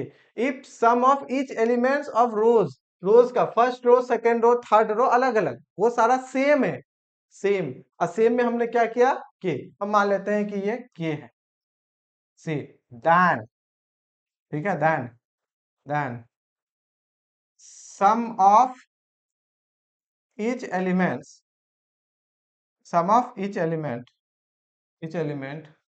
of rows then sum of each element of rows रुक जाओ, इसको थोड़ा अच्छे से लिखने दो। a to the power n का हो जाएगा k to the power n, ठीक है, a to the power n का हो जाएगा k to the power n। sum of each element of rows are same में हो गया, that is k। then sum of each element of rows also हो जाएंगे k to the power n for किसके लिए a to the power n, ऐसा कर देते हैं, चलेगा। जैसे ये वाला लिखे ऑप्शन बताओ कौन सा हो जाएगा, कौन सा होगा बताओ, इसी से बी वाला हो जाएगा। हमने कहा कि अगर किसी भी मैट्रिसेस में सारे रो को ऐड करने पे सेम आना चाहिए, और सेम के इज आल्सो आइगन वैल्यू, क्योंकि सेम आता है जो आइगन वैल्यू भी होता है प्रॉपर्टी से, ये सारे ऑलरेडी है, ठीक है ना, रिजल्ट है, बट सबका प्रूफ नहीं करा रहे। के आता है तो कहता है कि जब आप a to the power n करोगे ना, उसके लिए भी आपको k to the power n ही मिलेगा सारे के लिए, ठीक है, तो k to the power n मिलेंगे। अब आते हैं क्वेश्चंस में, क्वेश्चन में सम कीजिए, क्या सेम आ रहा है कि नहीं आ रहा है। इन दोनों को सम करने पे कितना आया 1, इनको सम करने पे कितना आया 1, इसका मतलब k बराबर कितना हो गया 1। तो हम यहाँ पे लिखते हैं हियर k इक्वल टू है 1, k इक्वल टू है 1 किसके लिए, फॉर a के लिए, then for a to the power 20 के लिए कितना हो जाएगा, k पर पावर 20 इक्वल टू 1 पर पावर 20 बराबर कितना हो गया 1। तो जो भी मैट्रिक्स होंगे a टू द पावर 20 उसमें भी रो को अगर ऐड करेंगे तो 1 ही आना चाहिए।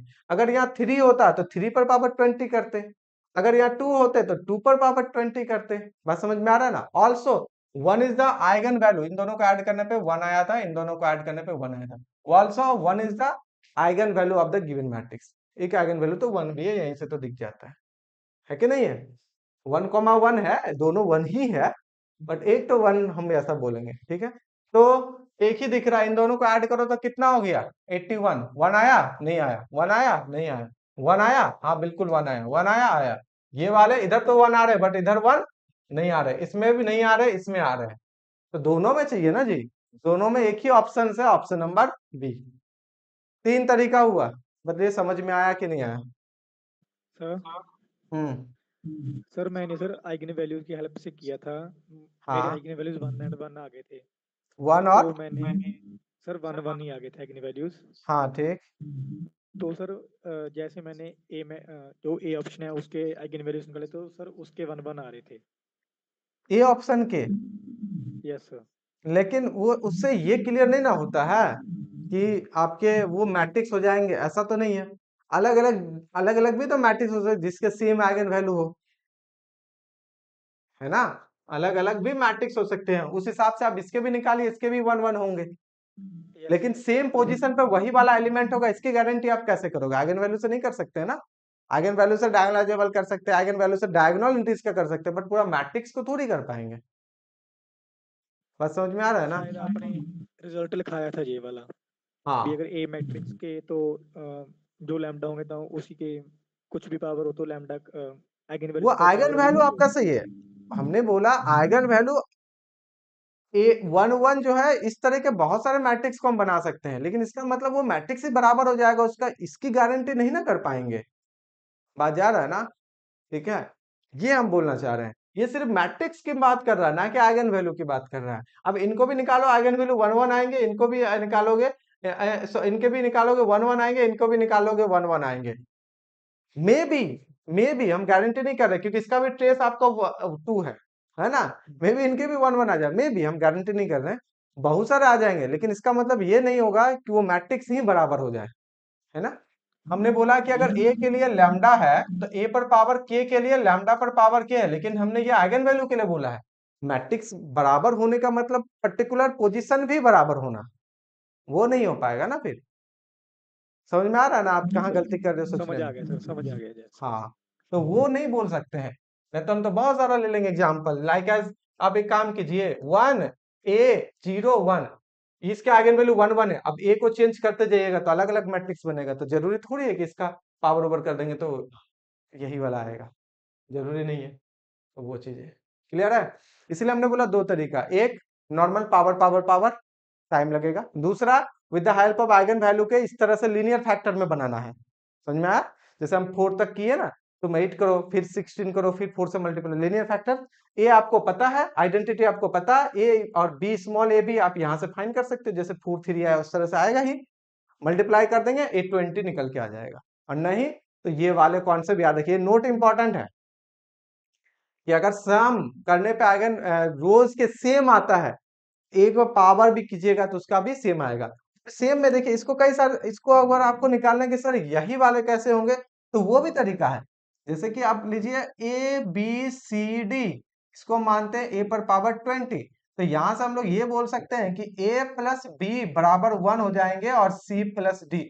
ऑल्सो आइगन वैल्यू भी आपके कितना है, एक आइगन वैल्यू 1 है, दूसरा आइगन वैल्यू इसको निकालना पड़ेगा, है ना। दूसरा तो एक आइगन वैल्यू 1 है, तो यहां से भी इसको a प्लस बी बराबर 1 कर दिए, c प्लस डी बराबर 1 कर दिए, है ना, 1 पर पावर करके। और इसको भी ऐड कीजिए, ट्रेस और डिटर्मिनेंट कीजिए, वहां से भी कर सकते हैं। फिर कैलकुलेट कीजिएगा तो ये वाला मैट्रिक्स आपको निकल के आ जाएगा। ठीक है, तो यहाँ पे हम नहीं कर रहे हैं, बस इसी से कर दिए। सोचिएगा तब फिर वो कीजिएगा, अगर नहीं समझ में आएगा बाद में नेक्स्ट क्लास में। सर ठीक है, वहां पर आपने आपसे गलत लिख गया कहाँ पे सर, वहां पर एस, सर नोट पे इफ सम आएगा सर वहां पर। इफ, सर नोट पे जो आपने हाँ नोट लिखा है सर, उस पे SUM नहीं आएगा, सम। ये नोट एक सम, तो ये सम, ये वाले बोल रहे हो? Yes yes. ओहो हो,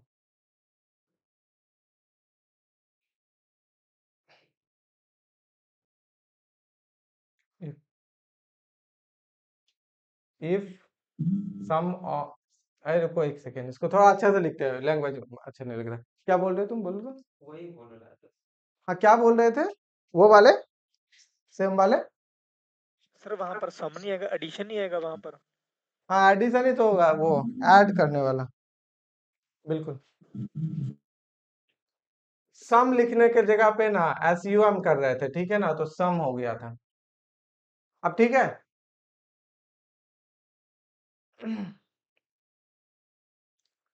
if sum of each element of rows are same k say then sum, फिर sum कर दिए यहाँ पे,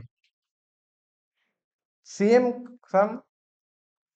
sum of each elements of rows also k to the power n for a to the power n, चलेगा, इतना तो चलेगा। या हम इसको और अच्छे से भी लिख सकते हैं, ऐसी बात नहीं है, और इसको मॉडिफाई कर सकते हैं। और मॉडिफाई करके कैसा लिखेंगे लिख सकते हैं कि if sum of each row of A is K then sum of each row of A to the power N is K to the power N. अच्छा लगेगा ना, वो ज्यादा बेहतर लगेगा। Sum of, if sum of each row is K, ठीक है, then sum of each row of A to the power N is K to the power N, ज्यादा सही लगता है ना। वही वाला कर दे और भी बेहतर तरीके से, ठीक है। सर अगर 1 पावर 20 का आइगन वैल्यू से अगर किसी ऑप्शन में ट्रेस और डिटरमिनेंट दोनों सेम आ रहा है, तो क्या उस ऑप्शन को करेक्ट मार सकते हैं, मतलब ऐसा? हाँ, लेकिन अगर एक ही ऑप्शन रहेगा तब, अगर एक से ज्यादा होगा तो फिर चेक करना पड़ जाएगा ना। जैसे इसमें भी देखो ना, दोनों आइगन वैल्यूज 1 1 रह रहा था, तो एक ही अगर ऑप्शन है तो बिल्कुल मार के आ जाओ, गलत तो देगा नहीं। बट अगर एक से ज्यादा ऑप्शन है तो फिर दूसरा भी चेक करना पड़ जाएगा, ठीक है। If sum of each row of A is k, then sum of each row of a to the power n is k to the power n। कितना सीधा सीधा हो गया ना, उसमें कुछ इधर उधर कर रहे थे, ठीक है। ये वाले बताओ।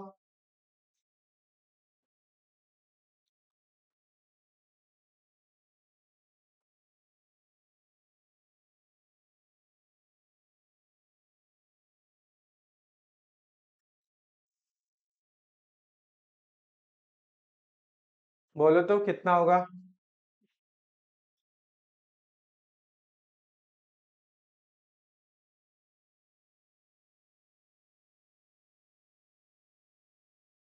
कल से न्यू टॉपिक है, आज लास्ट है, कुछ क्वेश्चंस कर लो, सही रहेगा। 7, आई थिंक मुझे भी लग रहा है 7 इज द करेक्ट, क्योंकि ट्रेस ए स्क्वायर का है ना, ट्रेस ए स्क्वायर का है। नेट के लिए ये ऑप्शंस वाले थे, हमने एनएटी बना दिया इसको, ठीक है।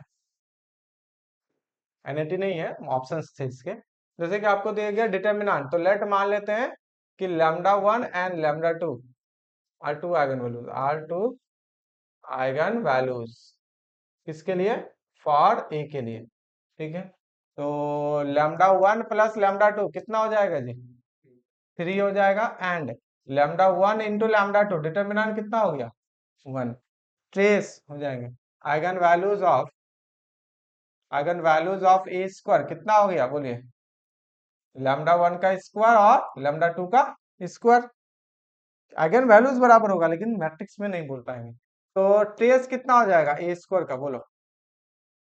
लैम्डा 1 का स्क्वायर प्लस लैम्डा 2 का स्क्वायर, है ना। अब इनको हेल्प है, इन दोनों का हेल्प से लिखो, तो लैम्डा 1 प्लस लैम्डा 2 का होल स्क्वायर कितना हो गया? क्या कितना घटेगा? 2a भी घटेगा ना, माइनस कर दो 2 लैम्डा 1 लैम्डा 2 हो गया, हो जाएगा। तो इसका वैल्यू कितना है जी? 3 का स्क्वायर माइनस 2, और इसका वैल्यू कितना हो गया? 1। तो 9 से 2 गया, कितना हो गया? 7। ये तो आसान है। अच्छा, और तरीका कुछ? ये वाले तो आसान है, इससे आसान हो पाएगा? ठीक है, आगे बढ़ते हैं। और बताओ, कुछ हो सकता है तो। या बहुत को ये कर सकता है ना, दोनों का इसका ना आइगन वैल्यू यहाँ से फाइंड कर लो। ट्रेस और डिटर्मिनेंट है, दो इक्वेशन है, तो एक काम करो, यहाँ से लैम्डा 1 का वैल्यू उठा के रखो, क्वाड्रेटिक बनेगा, क्वाड्रेटिक से सॉल्व कर लो दोनों आइगन वैल्यू, फिर दोनों आइगन वैल्यू का स्क्वायर करके ऐड कर लो, वो झमेला। उससे अच्छा तो यही ठीक है, ज्यादा लंबा चला जाएगा, उनसे अच्छा तो यही ठीक है। 7 is the correct. Next next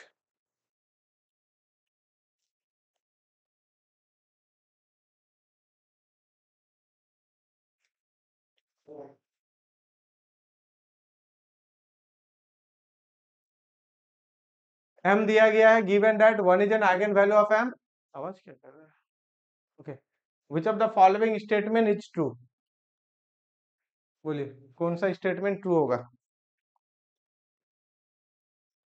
-2 is an eigenvalue of m, 3 is an eigenvalue of m, the eigenspace of each eigenvalue has dimension 1। Eigen space का मतलब डायमेंशन अभी इसको इतने रखिए, कल वेक्टर स्पेस पढ़ेंगे तो वहां पे सारी चीजें क्लियर होगा। आइगन स्पेस मतलब जो सॉल्यूशन स्पेस होता है ना, दैट इज जितने एलआई सॉल्यूशन है, जितना एलआई सॉल्यूशन होता है उतने ही डायमेंशन होता है सॉल्यूशन स्पेस का। जैसे दो एलआई सॉल्यूशन है, तो आपने दो वेक्टर निकाला ना, कॉलम वेक्टर, दो आइगन वेक्टर, दोनों आइगन वेक्टर का लीनियर कॉम्बिनेशन एक स्पेस जनरेट करता है, ठीक है, जिसे हम लोग कहते हैं सॉल्यूशन स्पेस। जैसे अगर दो एलआई है तो 2 डायमेंशनल स्पेस जनरेट करेगा, 3 एलआई सॉल्यूशन है तो 3 डायमेंशनल स्पेस वो जनरेट करेंगे, दैट इज 3D, उस तरह से। तो डायमेंशन वही हो गया, जैसे हम लोग बोलते हैं 2 डायमेंशन 3 डायमेंशन, बस वही वाला डायमेंशन है। आइगन स्पेस दैट इज जितने एलआई सॉल्यूशन है, ये हो गया। तो कहता है कि जितना आइगन स्पेस है सबका डायमेंशन 1 है, ये कहता है m इज डायगोनलाइजेबल। तो बताइए इनमें से कौन सा सही होगा? आपको एक आइगन वैल्यू दे दिया है 1, बाकी निकालना है, बताइए। पहला ये भी तो आसानी से निकाल के बता सकते हैं।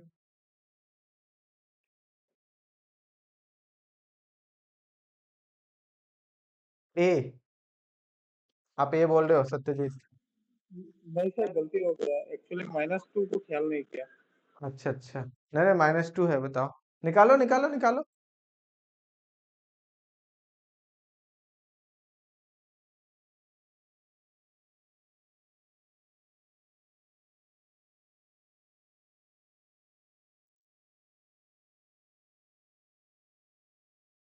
अरे यहाँ से तो इजीली निकल जाएगा दोनों आइगन वैल्यू। नहीं निकलेगा? सम ऑफ ईच रो कितना है? वो वाला काम करेगा? -1 नहीं काम किया। कॉलम काम करेगा? 2 कॉलम काम करेगा? 0 2 बिल्कुल कॉलम काम करेगा। ये इसका वैल्यू कितना है? ऐड करो 2, ऐड करो 2, ऐड करो 2, बस हो गया, है ना? Sum of each column, sum of each column of m is कितना है? 2 implies lambda equal to 2 is an eigen value, is an eigen value, ठीक है, is an eigen value। also आपको एक 1 दिया गया है, also lambda equal to 1 is given eigen value, given eigen value। जब आपको 2 दे ही दिया गया है तो तीसरा क्यों नहीं निकलेगा? हाँ, तीसरा तो ट्रेस कितना है जी, बोलो ट्रेस m का, बोलो ट्रेस m का है 5। 5 कितना होना चाहिए? तीनों आइगन वैल्यू का सम, तो एक है 1, एक है तुम्हारा कितना 2, हाँ, और एक मान लेते हैं लैम्डा 5 होना चाहिए ना जी। तो यहाँ से लैम्डा का वैल्यू कितना हो जाएगा? 2, खत्म। 2 है किसी में? तो ऑल आइगन वैल्यूज कितना हो गए? So eigen values, eigen values are कितने हो गए? 1, 2, 2, एक इधर से 2 आया, एक 2 था, एक 1, 1 2 2। द आइगन स्पेस ऑफ, अच्छा m डायगोनलाइजेबल है? एक काम करते हैं, डायगोनलाइजेबल पहले चेक कर लेते हैं। दोनों काम हो जाएगा, सी और डी एक साथ हो जाएगा। किसके लिए? लैम्डा इक्वल टू 2 के लिए, लैम्डा इक्वल टू 2 के लिए। बताओ तब तक ऑप्शंस बताओ। D Siddharth, for lambda equal to 2 के लिए चेक कर रहे हैं, ठीक है, फॉर लैम्डा इक्वल टू 2 के लिए। तो बोलो a -2 इंटू आइडेंटिटी और x equal to 0। a -2 into identity, subtract करो जी 2, सब्ट्रैक्ट करो 2, कितना हो गया? -2 -1 0 1 0 -1 एंड 1 1 2 सब्ट्रैक्ट करना है ना 1। बस उसका फटाफट मुझे इसका क्या कर दो, रैंक बता दो कितना हो जाएगा। फटाफट इसका रैंक बता दो, rank rank rank rank rank -2 0 1, फटाफट इसका रैंक बता दो। अगर इसका रैंक 1 है डायगोनलाइजेबल हो जाएगा, तो सी गलत हो जाएगा, बता दे क्यों। अगर रैंक इसका अगर 1 नहीं आके 2 आता है, डायगोनलाइजेबल खत्म, सी सही हो जाएगा। क्लियर बात है, क्यों? क्योंकि जितना एलआई सॉल्यूशन होगा वही डायमेंशन होगा आइगन स्पेस का। तो एक डायमेंशन इसके लिए तो है, क्योंकि लैम्डा इक्वल टू 1 के लिए एलआई सॉल्यूशन एक ही मिलेगा आइगन वेक्टर, और एक ही आइगन वेक्टर मिलेंगे LI, that is dimension 1 solution space का। लैम्डा इक्वल टू 2 के लिए अगर अगर 2 एलआई सॉल्यूशन मिलता तो फिर डायगोनलाइजेबल हो जाते हैं, और 2 एलआई सॉल्यूशन मिलेगा मतलब 2 डायमेंशन के आइगन स्पेस बनेंगे। और ये सी ऑप्शन कहता है कि एक डायमेंशन का होना चाहिए सारे आइगन वैल्यूज के लिए। तो गलत हो गया, लैम्डा इक्वल टू 2 के लिए 2 डायमेंशन का बन गया, उस केस में डायगोनलाइजेबल हो जाएगा, सी गलत हो जाएगा। तो रैंक ही तो डिसाइड कर देगा। कितना रैंक आ रहा है बताओ मुझे, 1 आ रहा है कि 2 आ रहा है? 2 आ रहा है सर। 2 आ रहा है, बस काम खत्म। Option number C is correct. घटा दो इसको 2 से मल्टीप्लाई करके, 2 से मल्टीप्लाई ऐड कर दिए, 2 से मल्टीप्लाई करके ऐड कर दिए, ठीक है ना, 2 से मल्टीप्लाई करके ऐड कर दिए, फिर यहाँ से 2 से मल्टीप्लाई करके ऐड कर दिए, 2 से मल्टीप्लाई करके ऐड कर दिए, बस यहाँ पे रैंक तो दिख गया इजिली, एक्स वाई जेड, तो 0 0 0। इसका मतलब यहाँ से हम लोग बोल सकते हैं कि rank of a -2 into identity का आ गया 2, जगह है रैंक ऑफ a -2 आइडेंटिटी का आ गया 2, less than 3, 3 -2 equal to 1 LI solution. इसका मतलब हो गया geometric multiplicity of lambda equal to 2 के लिए 1 हो गया, जो कि बराबर नहीं है algebraic multiplicity of lambda equal to 2 के लिए, ठीक है। इसका मतलब हो गया कि m इज नॉट डायगोनलाइजेबल, ठीक है, m is not diagonalisable. Okay, और यहां से 1 Li सॉल्यूशन हुआ ना, इसका मतलब बोल सकते हैं कि डायमेंशन जो हो जाएगा, dimension of eigen space, dimension of eigen space equal to 1। जितना Li सॉल्यूशन उतना ही डायमेंशन होगा आइगन स्पेस का। Eigen space that is solution space. Solution space कहने का मतलब कोई सेट लिए वैसा वैसा एक्स लेना है, कहां से, Vn जहां भी रहेगा आपका, यहाँ पे तो R3 से है, सच दैट कि ये जो Ax है ये जीरो, तो Ax zero that is x solution, satisfy करने वाला। कलेक्शन ऑफ ऑल एक्स, तो कलेक्शन ऑल एक्स अब मैक्सिमम डायमेंशन 3 तक जाएगा, है ना, तो इसी को कहते हैं हम लोग सॉल्यूशन स्पेस। और इसके डायमेंशन को हम लोग इसके एक तरह से Li सॉल्यूशन जितना बनता है आगे बताएंगे, बेसिस वगैरह क्या होता है, बस यहाँ से आता है। जैसे हम लोग कहते हैं ना कि हमने एक एस लिखा ऐसा कि x और y जो कि R² का है, सच दैट कि x और y जो है, जो इस सिस्टम को, कोई भी एक सिस्टम ले लेते हैं, कोई भी एक सिस्टम ले लेते हैं जिसको क्या करता है, सेटिस्फाई करता है, इसको मान लेते हैं कैपिटल X, चलेगा। और ये सिस्टम दे देते हैं a बराबर ऐसा 1 0 0 1 1 0 0 1। इस केस में ये आपका ओनली जीरो वेक्टर होगा, होगा कि नहीं होगा। ax बराबर 0 सेटिस्फाई करने वाला, तो ax बराबर 0 सेटिस्फाई करने वाला क्या होगा, यहां से क्लियर दिख रहा है x बराबर y बराबर 0। इस केस में ये जो है ये जीरो वेक्टर रखा, सिर्फ ओरिजिन, 2 डायमेंशनल का क्या है, ये कलेक्शन ओरिजिन का है। और यहीं पे अगर a को हम सोचो ऐसा कर रहे हैं, उनको समझा रहे हैं सॉल्यूशन स्पेस होता है क्या। अब अलग अलग a लेते हैं 1 0 0 0, इस केस में तो y इंडिपेंडेंट, क्योंकि इस केस में अब हमारा क्या हो जाएगा, एक्स वाई इक्वल टू क्या हो गया 0 0। एक्स बराबर तो 0 लेकिन y तो कुछ भी हो सकता है, तो x बराबर 0 y कुछ भी हो सकता है, तो अल्टीमेटली ये क्या हो गया, x बराबर 0 y कुछ भी हो सकता है, इसका मतलब y कुछ भी हो सकता है, तो एक डायमेंशनल हुआ ना जी, बात समझ में आ रहा है ना। तो ये होता है सॉल्यूशन स्पेस, 1 डायमेंशनल, इसी की बात करते हैं, ठीक है, जिसको आइगन स्पेस भी कहते हैं क्योंकि आइगन वैल्यू के क्रॉसपोंडिंग आया हुआ है। अच्छा, कोई अलग अलग ए के लिए, अब हमने ए को ही नल कर दिया, उस केस में क्या करोगे, एक्स वाई दोनों इंडिपेंडेंट, तो उस केस में जो ऐसा आएगा उसमें तो तुम्हारा एक्स वाई जो है ये दोनों का दोनों ही इंडिपेंडेंट हो जाएगा, x y belongs to R, that is two dimensional solution space, 1 dimensional solution space, 0 dimensional solution space. ये 0 डायमेंशनल इनके लिए, 1 डायमेंशनल इनके लिए, 2 डायमेंशनल इनके लिए, बस समझ में आ रहा है। ए तो तुम्हें पहले से पता था, यहाँ पे ए तो पता ही है, ए की जगह यहाँ m है, और इसी m से हमने निकाला, रैंक आ गया हमारा 2, एक Li सॉल्यूशन, तो सॉल्यूशन स्पेस का डायमेंशन एक ही होगा, ठीक है ना, जितना Li सॉल्यूशन होगा उतना ही होगा, जितना Li, इसका रैंक कितना है 0, 2 से 0 घटा तो 2 Li, इसका रैंक कितना 2, 2 से 2 घटा 0 Li solution, that is only origin, zero vector, बस ओरिजिन एक पॉइंट बन के रह जाएगा। इसका रैंक कितना 1, 2 से 1 घटा 1, एक Li solution, that is solution space का डायमेंशन 1। क्लियर हो रहा है ना, ये आगे का भी हम बता रहे हैं किसको सॉल्यूशन स्पेस कहते हैं, Li सॉल्यूशन मैटर करता है। तो यहां से ऑप्शंस आ गए आपके, ऑप्शन सी डी तो नहीं होगा, बोलो क्लियर है सबको, आगे बढ़ेंगे। सी, बिल्कुल सी ही सही होगा, हमने सॉल्यूशन स्पेस के बारे में भी थोड़ा सा आपको बताया, ऐसे आगे डिस्कस करेंगे सॉल्यूशन स्पेस आएगा तो। 3 क्वेश्चंस है, फटाफट करके बताइए ये वाले क्या होंगे।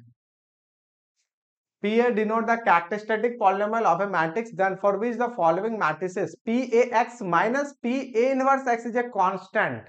अच्छा, इनके कैरेक्टरिस्टिक पॉलिनोमियल और इनके कैरेक्टरिस्टिक पॉलिनोमियल का सब्ट्रैक्शन कांस्टेंट होगा, सब्ट्रैक्शन क्या होंगे, कांस्टेंट, समझ में आ रहा है। इसका मतलब दोनों का ट्रेस बराबर होना चाहिए सबसे पहले, क्योंकि ट्रेस वाला बराबर होगा तब तो वो घटेगा जी, है ना। और सब्ट्रैक्शन कांस्टेंट का मतलब डिफर बाय डिटरमिनेंट, सिर्फ डिटरमिनेंट चेंज होगा तब ना, ध्यान से देखो इसको, पहले बताओ तुम लोग सोच के फिर हम बताएंगे। सर एमएसक्यू है क्या, नहीं जी, एमएसक्यू तो नहीं है, एमएसक्यू आई थिंक नहीं है, एमएसक्यू तो इसके बाद 2 क्वेश्चन दिए हैं, एमसीक्यू है, ये एमएसक्यू हमने बोल्ड लेटर में लिखा है, और ये वाले भी एमएसक्यू है, हमने लिखा है इधर, है ना, ये एमएसक्यू है। और ये नहीं है, वो MSQ नहीं है। देखो, सोचो सोचो, हम फिर बता देंगे तो वो ठंडी लग रहा है क्या? नहीं ना? नहीं, लेकिन हम गर्मी में नहीं लग रहा। चलो बंद कर देंगे अभी 2 मिनट में। चलो बंद कर दिए, ठीक है।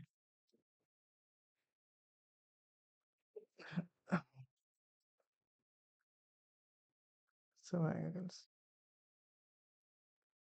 क्या छोड़ दे एक्सरसाइज सोचने के लिए कि करोगे? देखो हम हिंट्स दे देते यस सर। हिंट्स देते हैं, सोचने के लिए हिंट्स देते हैं। मान लो नहीं पता है मुझे, कैसे करेंगे? ठीक है, नहीं पता है कैसे करेंगे? तो गौर से देखो, this is a characteristic polynomial for a, और ये ए इनवर्स कहता है दोनों को सब्ट्रैक्ट कांस्टेंट। तो मान लेते हैं कांस्टेंट कब आएगा? जब अगर पी ए हिंट्स हिंट्स है ना, पी ए एक्स हमने ऐसा लिखा, पॉलिनोमियल है एक्स स्क्वायर प्लस ए एक्स प्लस बी, ये होगा पॉलिनोमियल। अच्छा, पी ए इनवर्स एक्स हमने लिखा X square plus A one B one कर देते हैं A two X plus B two. बोलो हाँ या ना? ठीक है, ये आया दोनों का पॉलिनोमियल मान लेते हैं। अच्छा, कहता है दोनों को सब्ट्रैक्ट करने पे कांस्टेंट होना चाहिए, तो P A X minus P A inverse X constant, तो सब्ट्रैक्ट करेंगे ये तो खत्म। अच्छा, इनमें क्या होगा? A one minus A two X, और इधर क्या हो जाएंगे? B one minus B two होगा। कहता कांस्टेंट, क्या ये वाला अगर तुम्हारा 0 ना हो, क्या ये कांस्टेंट होगा? कांस्टेंट मतलब 3 2 5 7 ये कुछ बचना चाहिए ना। इसका मतलब x का कोफिशिएंट 0 होना जरूरी है, x का कोफिशिएंट 0 होना जरूरी है। और ये क्या देता है? तो ये जो b1 b2 ये तो डिटर्मिनेंट है दोनों के लिए, डिटर्मिनेंट ही ना रहता है कांस्टेंट। इसका मतलब दोनों का डिटर्मिनेंट चेंज हो चलेगा, बट दोनों का ट्रेस सेम होना चाहिए, क्योंकि कांस्टेंट के लिए फॉर कांस्टेंट, ये क्या है? कांस्टेंट। अगर ये कांस्टेंट है, इसका मतलब a1 माइनस a2 0 होना चाहिए, दैट इज a1 बराबर a2। हाँ, b1 b2 0 हो या ना हो फर्क नहीं पड़ेगा, क्योंकि ये खत्म तो बचा ये तो कांस्टेंट ही टर्म होगा ना, डिटर्मिनेंट दोनों का डिटर्मिनेंट कांस्टेंट। ठीक है, तो अब उसमें सोचना है, ये तो मतलब ऑलमोस्ट हम बता ही दिए एक तरीके से, ठीक है ना, ऑलमोस्ट ये बता ही दिए कि क्या करना है। हाँ, कौन सा बोले? Option C. Option C. देखो आंसर मुझे भी नहीं पता, वो निकालना पड़ेगा, तो सब सोच लेना, जो भी आंसर होगा वो दे कर लेंगे, ग्रुप में भेजना, ठीक है। ऑप्शन सी बोल रहे हो? सी होगा। डिटर्मिनेंट 1 होगा इसीलिए। हाँ, ट्रेस वाला बराबर होना चाहिए, ट्रेस वाले, तो ट्रेस वाले में खैर इसमें ए और ए इनवर्स करना है, तो यहाँ पे डिटर्मिनेंट 1 तो ट्रेस बराबर, इसके डिटर्मिनेंट कितने हो जाएंगे? 1 नहीं होंगे, खत्म, ट्रेस तो गया। इसका कितना हो गया? 2 माइनस 6, ट्रेस गया, ट्रेस बराबर नहीं होगा इसके। 8 माइनस 1, यहाँ -1 हो जाता है ना, डिटर्मिनेंट -1 हो जाता है, तो -1 में होगा नहीं, ट्रेस नेगेटिव हो जाएगा, है ना। तो क्या देखना है? ट्रेस बराबर, तो तुम खुद से देखो फटाफट करके। बिल्कुल सही, देखो हिंट्स में मिल गया ना बहुत कुछ, इनमें देखो, चलो ये तो हो ही गया। ये अगर ए है तो ट्रेस ए का कितना होगा? 7। अच्छा, ए इनवर्स का ट्रेस क्या होता है? डिटर्मिनेंट से डिवाइड करने के बाद ये इंटरचेंज हो जाता है ना। तो ए इनवर्स का अगर तुम ट्रेस देखोगे तो डिटर्मिनेंट कितना बोलो? 12 से 6 गया 1/6, और यहाँ पे कितना हो जाएगा ये बोलो? ये तो इंटरचेंज ही होगा, तो होगा तो 4 + 3 ही ना जी, 7 के बराबर हुआ? नहीं हुआ। उसी तरह से इसका ट्रेस कितना है? 7। फिर इसका डिटर्मिनेंट देखो, तो डिटर्मिनेंट यहाँ पे 12 - 6 तो 1/6 7 नहीं ना हुआ, ये भी 7/6 7/6, बट यहाँ वाला हो जाएगा क्योंकि इसका जो डिटर्मिनेंट है ना वो 1 आता है, ठीक है। इसका डिटर्मिनेंट कितना आता है? -1। इसका डिटर्मिनेंट कितना आता है? इसका डिटर्मिनेंट कितना आ जाएगा? 6। इसके डिटर्मिनेंट कितना आ जाएंगे? 6 ही आ जाएंगे, ये दोनों नहीं होने वाला है, इसमें हो जाएगा, क्योंकि ट्रेस में जब जाएंगे हम तो डिटर्मिनेंट जो भी है तुम्हारा ए इनवर्स का, तो 1 डिटर्मिनेंट ऑफ ए और इसके ट्रेस हो जाएंगे, ठीक। तो ये हो जाएगा, इसमें जब हम ट्रेस पे चलेंगे ए इनवर्स का, तो ये हो जाएगा -1 और ये हो जाएंगे 2 + 4, दैट इज हो जाएंगे -6 और इसके हैं 6। गलत हो गया? हुआ कि नहीं हुआ?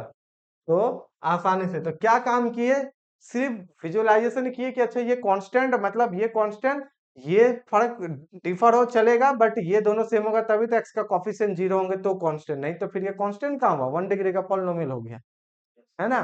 तो उस केस से तो ठीक है। अच्छा, इसका डिटर्मिनेंट 1 है, इसका मतलब ट्रेस ऑफ ए इनवर्स बराबर हो जाएंगे ट्रेस ऑफ ए। ठीक है, तो ऑप्शन सी हो जाएंगे। नेक्स्ट बोलिए।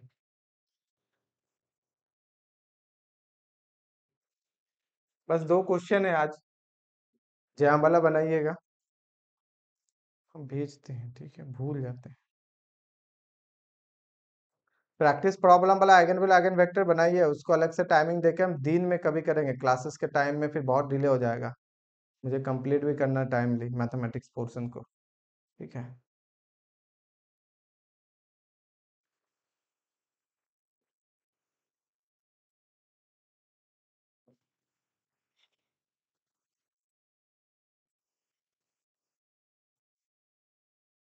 BC Siddharth.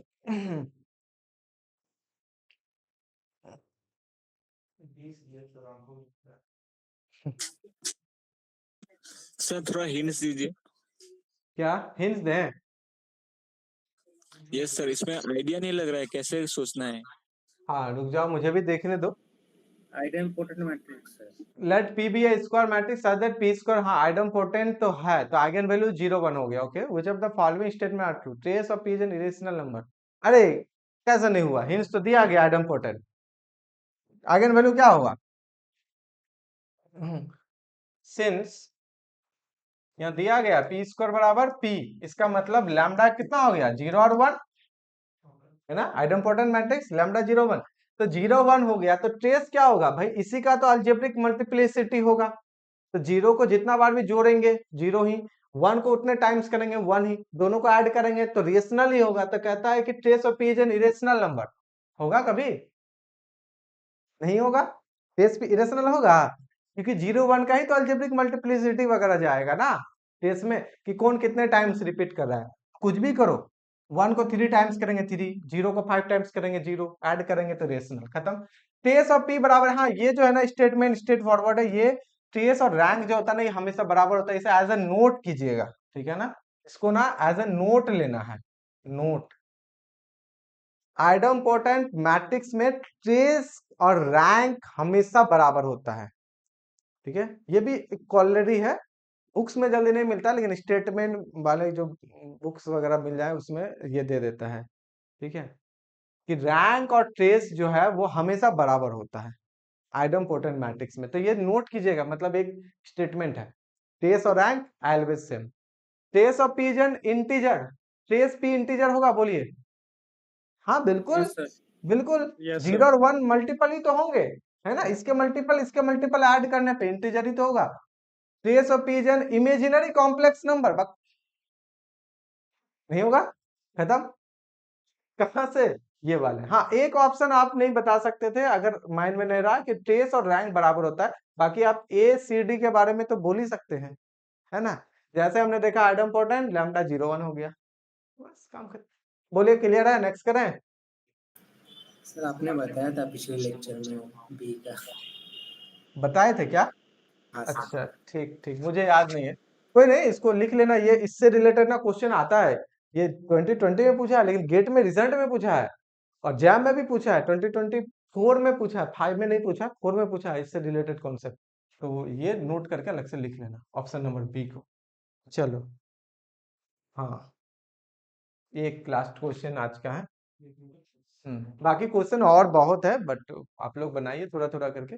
Late A B a real symmetric matrix, then we can conclude that, अच्छा रियल सिमेट्रिक है, क्या कहा, रियल और सिमेट्रिक, चलिए थोड़ा करते हैं, रियल में है तो सिमेट्रिक है, ए ट्रांसपोज बराबर ए, एंड रियल है तो कॉन्जुगेट भी क्या हो जाएंगे, रियल आइगन वैल्यूज के बारे में क्या बोलेंगे? तो Real ऑल होगा आइगन sir. वैल्यूज रियल होगा कि नहीं होगा? क्योंकि इसका अगर ए थीटा करेंगे ना तो ए थीटा बराबर तो ए कॉन्जुगेट ट्रांसपोज बराबर ए ट्रांसपोज बराबर ए ही हो गया, क्योंकि सिमेट्रिक भी है। इसका मतलब क्या हो गया? All eigen values are real, क्योंकि ये हर्मिशियन मैट्रिक्स हो गया। तो A does not have zero as an eigen value. क्या है? नल मैट्रिक्स होगा तो हो सकता है ना जीरो आइगन वैल्यू, बोलो हाँ या ना? कहता है कि ए के पास जीरो आइगन वैल्यू कभी होगा ही नहीं। क्यों नहीं होगा? नल मैट्रिक्स रियल भी है, नल मैट्रिक्स सिमेट्रिक भी है। Also zero is an eigen value, all the eigen value zero. Option तो पहला गलत हो गया है ना।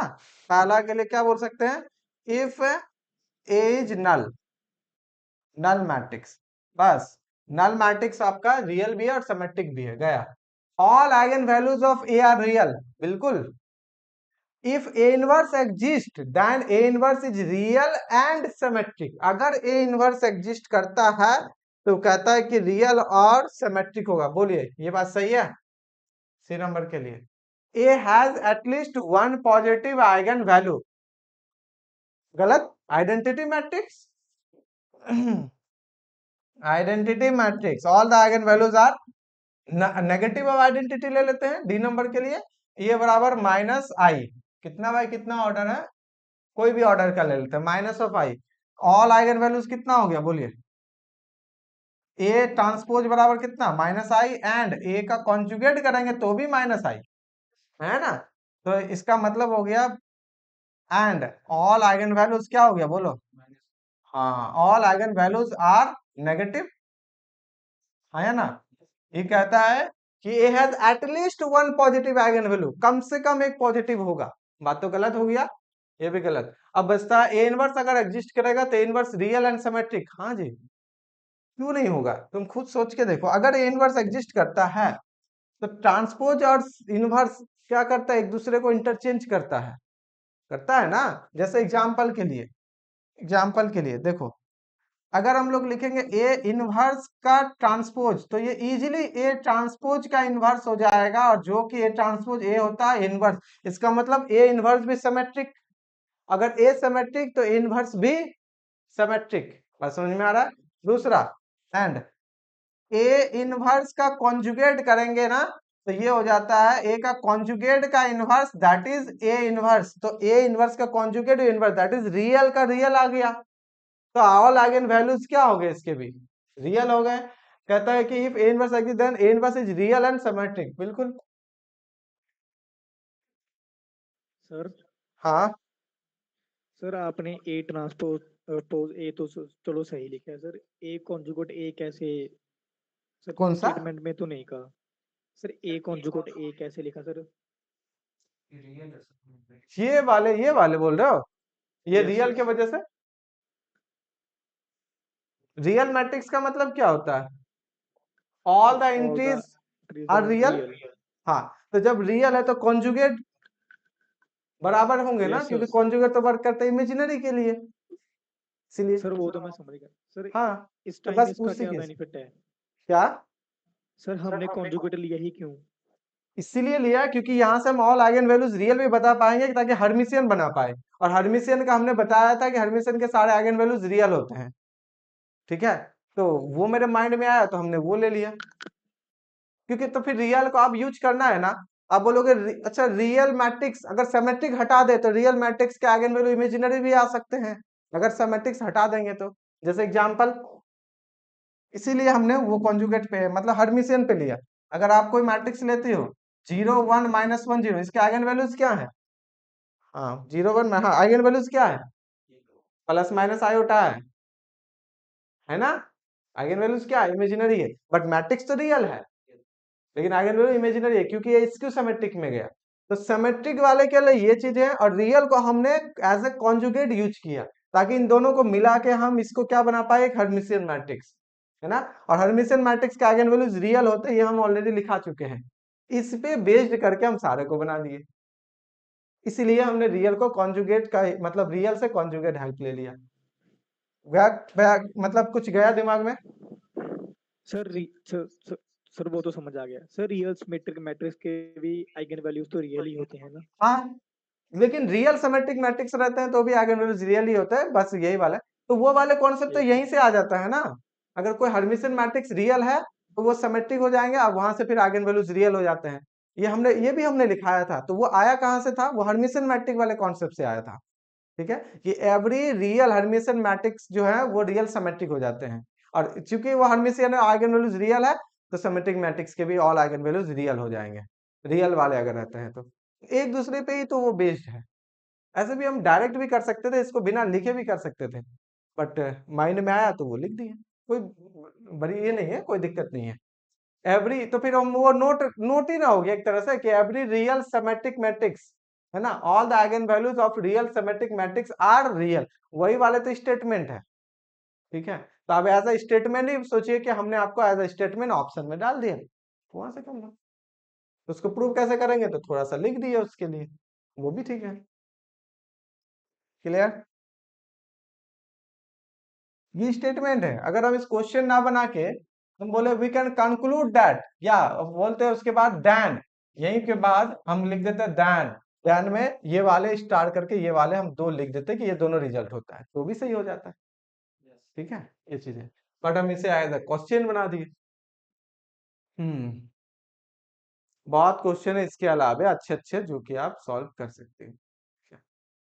चलिए, आज का क्लास हम लोग यहीं तक ही रखते हैं, और कल से वेक्टर स्पेस होगा, हम मैसेज कर देंगे ग्रुप में, ज्वाइन करना, बहुत मजा आने वाला है, कुछ नया चीजें सीखेंगे। ठीक है, मैट्रिसेस हमने बहुत दिनों तक देख रहे थे। बाकी का जो टॉपिक है आपका मैट्रिसेस का, that is quadratic form, inner product space, आपके जॉर्डन कैनोनिकल फॉर्म, इनके एक्सटेंडेड पोर्शन, वो हम गेट वाले में 1 अप्रैल से स्टार्ट करेंगे। वो कंटिन्यू रहेगा, गेट का अलग से फिर चलेगा, आपका कंटिन्यू चलेगा। फिर आपके लीनियर ट्रांसफॉर्मेशन जो कि एग्जाम में नहीं है इधर, वो आपके 9 से 10 चलेंगे। ठीक है, तो हम वहां कंप्लीट करेंगे। एमएस वाले जो एग्जाम वाले हैं उनके लिए इतना काफी है, बहुत है, इससे ज्यादा नहीं पढ़ना है। ठीक है सर, एक क्वेश्चन था। हाँ बोलो।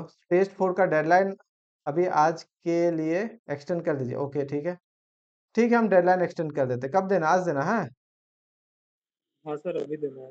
अच्छा ठीक है, हम अभी कभी एक्सटेंड कर देते हैं, हम कल शाम तक कर देते हैं। ठीक है, ठीक है, ठीक है सर। चलो, और कुछ पूछना है? सर हम्म, सर मेरा एक डाउट था। बोलो। सर जैसे आईआईटी जैम एमएस के लिए सर उसमें मैथमेटिक्स पोर्शन 30% है। हम्म, सर वो ही मैथमेटिक्स एमए के लिए 55% पोर्शन कवर करता है। हाँ बिल्कुल 55। सर आप क्या हमें बता सकते हो जो 45% रह गया वो कौन कौन से टॉपिक हैं? एक तो डिफरेंशियल इक्वेशन, एक एक है तुम्हारा आपके जो देखिए 45 में ना कुछ कुछ चेंज अलग है। जैसे कि एमएस वाले में आपके हमने बोला लीनियर ट्रांसफॉर्मेशन नहीं है, वेक्टर स्पेस में लीनियर अलजेब्रा में लीनियर ट्रांसफॉर्मेशन स्टार्ट वाले में नहीं है, मैथ वाले में है। ठीक, उसके बाद कुछ पोर्शन जैसे कि आप पढ़ोगे इंटीग्रेशन, तो इंटीग्रेशन जो है ना उसमें आपका पोर्शन जहां तक पूछता है उससे थोड़ा सा ज्यादा सरफेस और वॉल्यूम इंटीग्रल से रिलेटेड क्वेश्चंस वहां पे टॉपिक एक्स्ट्रा है एग्जाम में। ठीक, अब पूरे तरीके से टॉपिक अलग है, तो दो टॉपिक है। एक है मॉडर्न अलजेब्रा जिसमें कि सिर्फ आपके ग्रुप थ्योरी है, जो कि आपका स्टार्ट में नहीं है पूरी तरीके से, ग्रुप थ्योरी आ जाता है। और आपके आ जाएंगे उसमें रियल एनालिसिस का कुछ पोर्शन है, जैसे रिमान इंटीग्रेशन आपको यहाँ नहीं पढ़ना है बट जैम में पढ़ना है। उसके बाद बाकी चीजें तो यहाँ पे भी पढ़ना है और वहां पे भी पढ़ना है। और एक पोर्शन और है, और एक पोर्शन कौन सा है? कैलकुलस का तो इधर का तो पोर्शन ऑलमोस्ट है, सीक्वेंस सीरीज है ही। एक आपके आगे ग्रुप थ्योरी, और एक ओडी ऑर्डिनरी डिफरेंशियल इक्वेशन है। तो ओडी से आपके 10 से 12 नंबर आते हैं, ग्रुप थ्योरी से भी 10 से 12 आते हैं, तो ऑलमोस्ट 25 नंबर मान लीजिए। और जो बाकी 10 से 12 नंबर है वो आपके इसी टॉपिक में लीनियर ट्रांसफॉर्मेशन से आपके कम से कम 6-7 नंबर आते हैं। ठीक है, फिर कुछ 2 क्वेश्चन एक्स्ट्रा इंटीग्रेशन वाला में आ गया, रिमान इंटीग्रेशन से 1 या 2 आ गया, इस तरह से मिला के वो लगभग आपके 40-45 के करीब करीब इधर आता है। इनमें 2 मेजर टॉपिक आपके हैं, एक है ऑर्डिनरी डिफरेंशियल इक्वेशन, एक है आपके ग्रुप थ्योरी। ये 2 टॉपिक मेन है।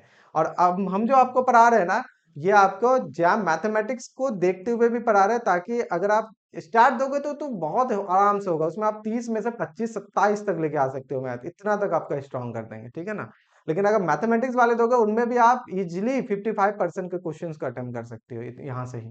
तो मेरा जो मेहनत है वो ज्यादा हो रहा है, क्यों? क्योंकि हम चाहते हैं कि अगर आप दो मैथ से भी, तो आपको वहां वाले भी सारा आना चाहिए। ऐसा नहीं कि सिर्फ स्टैट्स वाला कर रहे हैं, मैथ वाला को क्वेश्चन नहीं बन रहा है, वैसा नहीं होगा। मैथ वाले इवन इसी पोर्शन का आप गेट का नेट का भी बनाओगे ना, आराम से बनेगा। कुछ क्वेश्चन दिखा रहे हैं ना आपको, देखिए ये वाले नेट वाले क्वेश्चन है, मल्टीपल सिलेक्ट वाले भी है, और भी क्वेश्चन है, बट उनमें आपको एक्स्ट्रा थ्योरी चाहिए होगा जो हमने आपको पढ़ाया नहीं है, तो वो वाले क्वेश्चन पिक नहीं कर रहे हैं, ठीक है, बट आप इजीली बना सकते हो। सर क्लियर है? अगर डिफरेंशियल इक्वेशन और ग्रुप्स करना हो तो कितने टाइम में हो जाएगा, अलग से करना हो?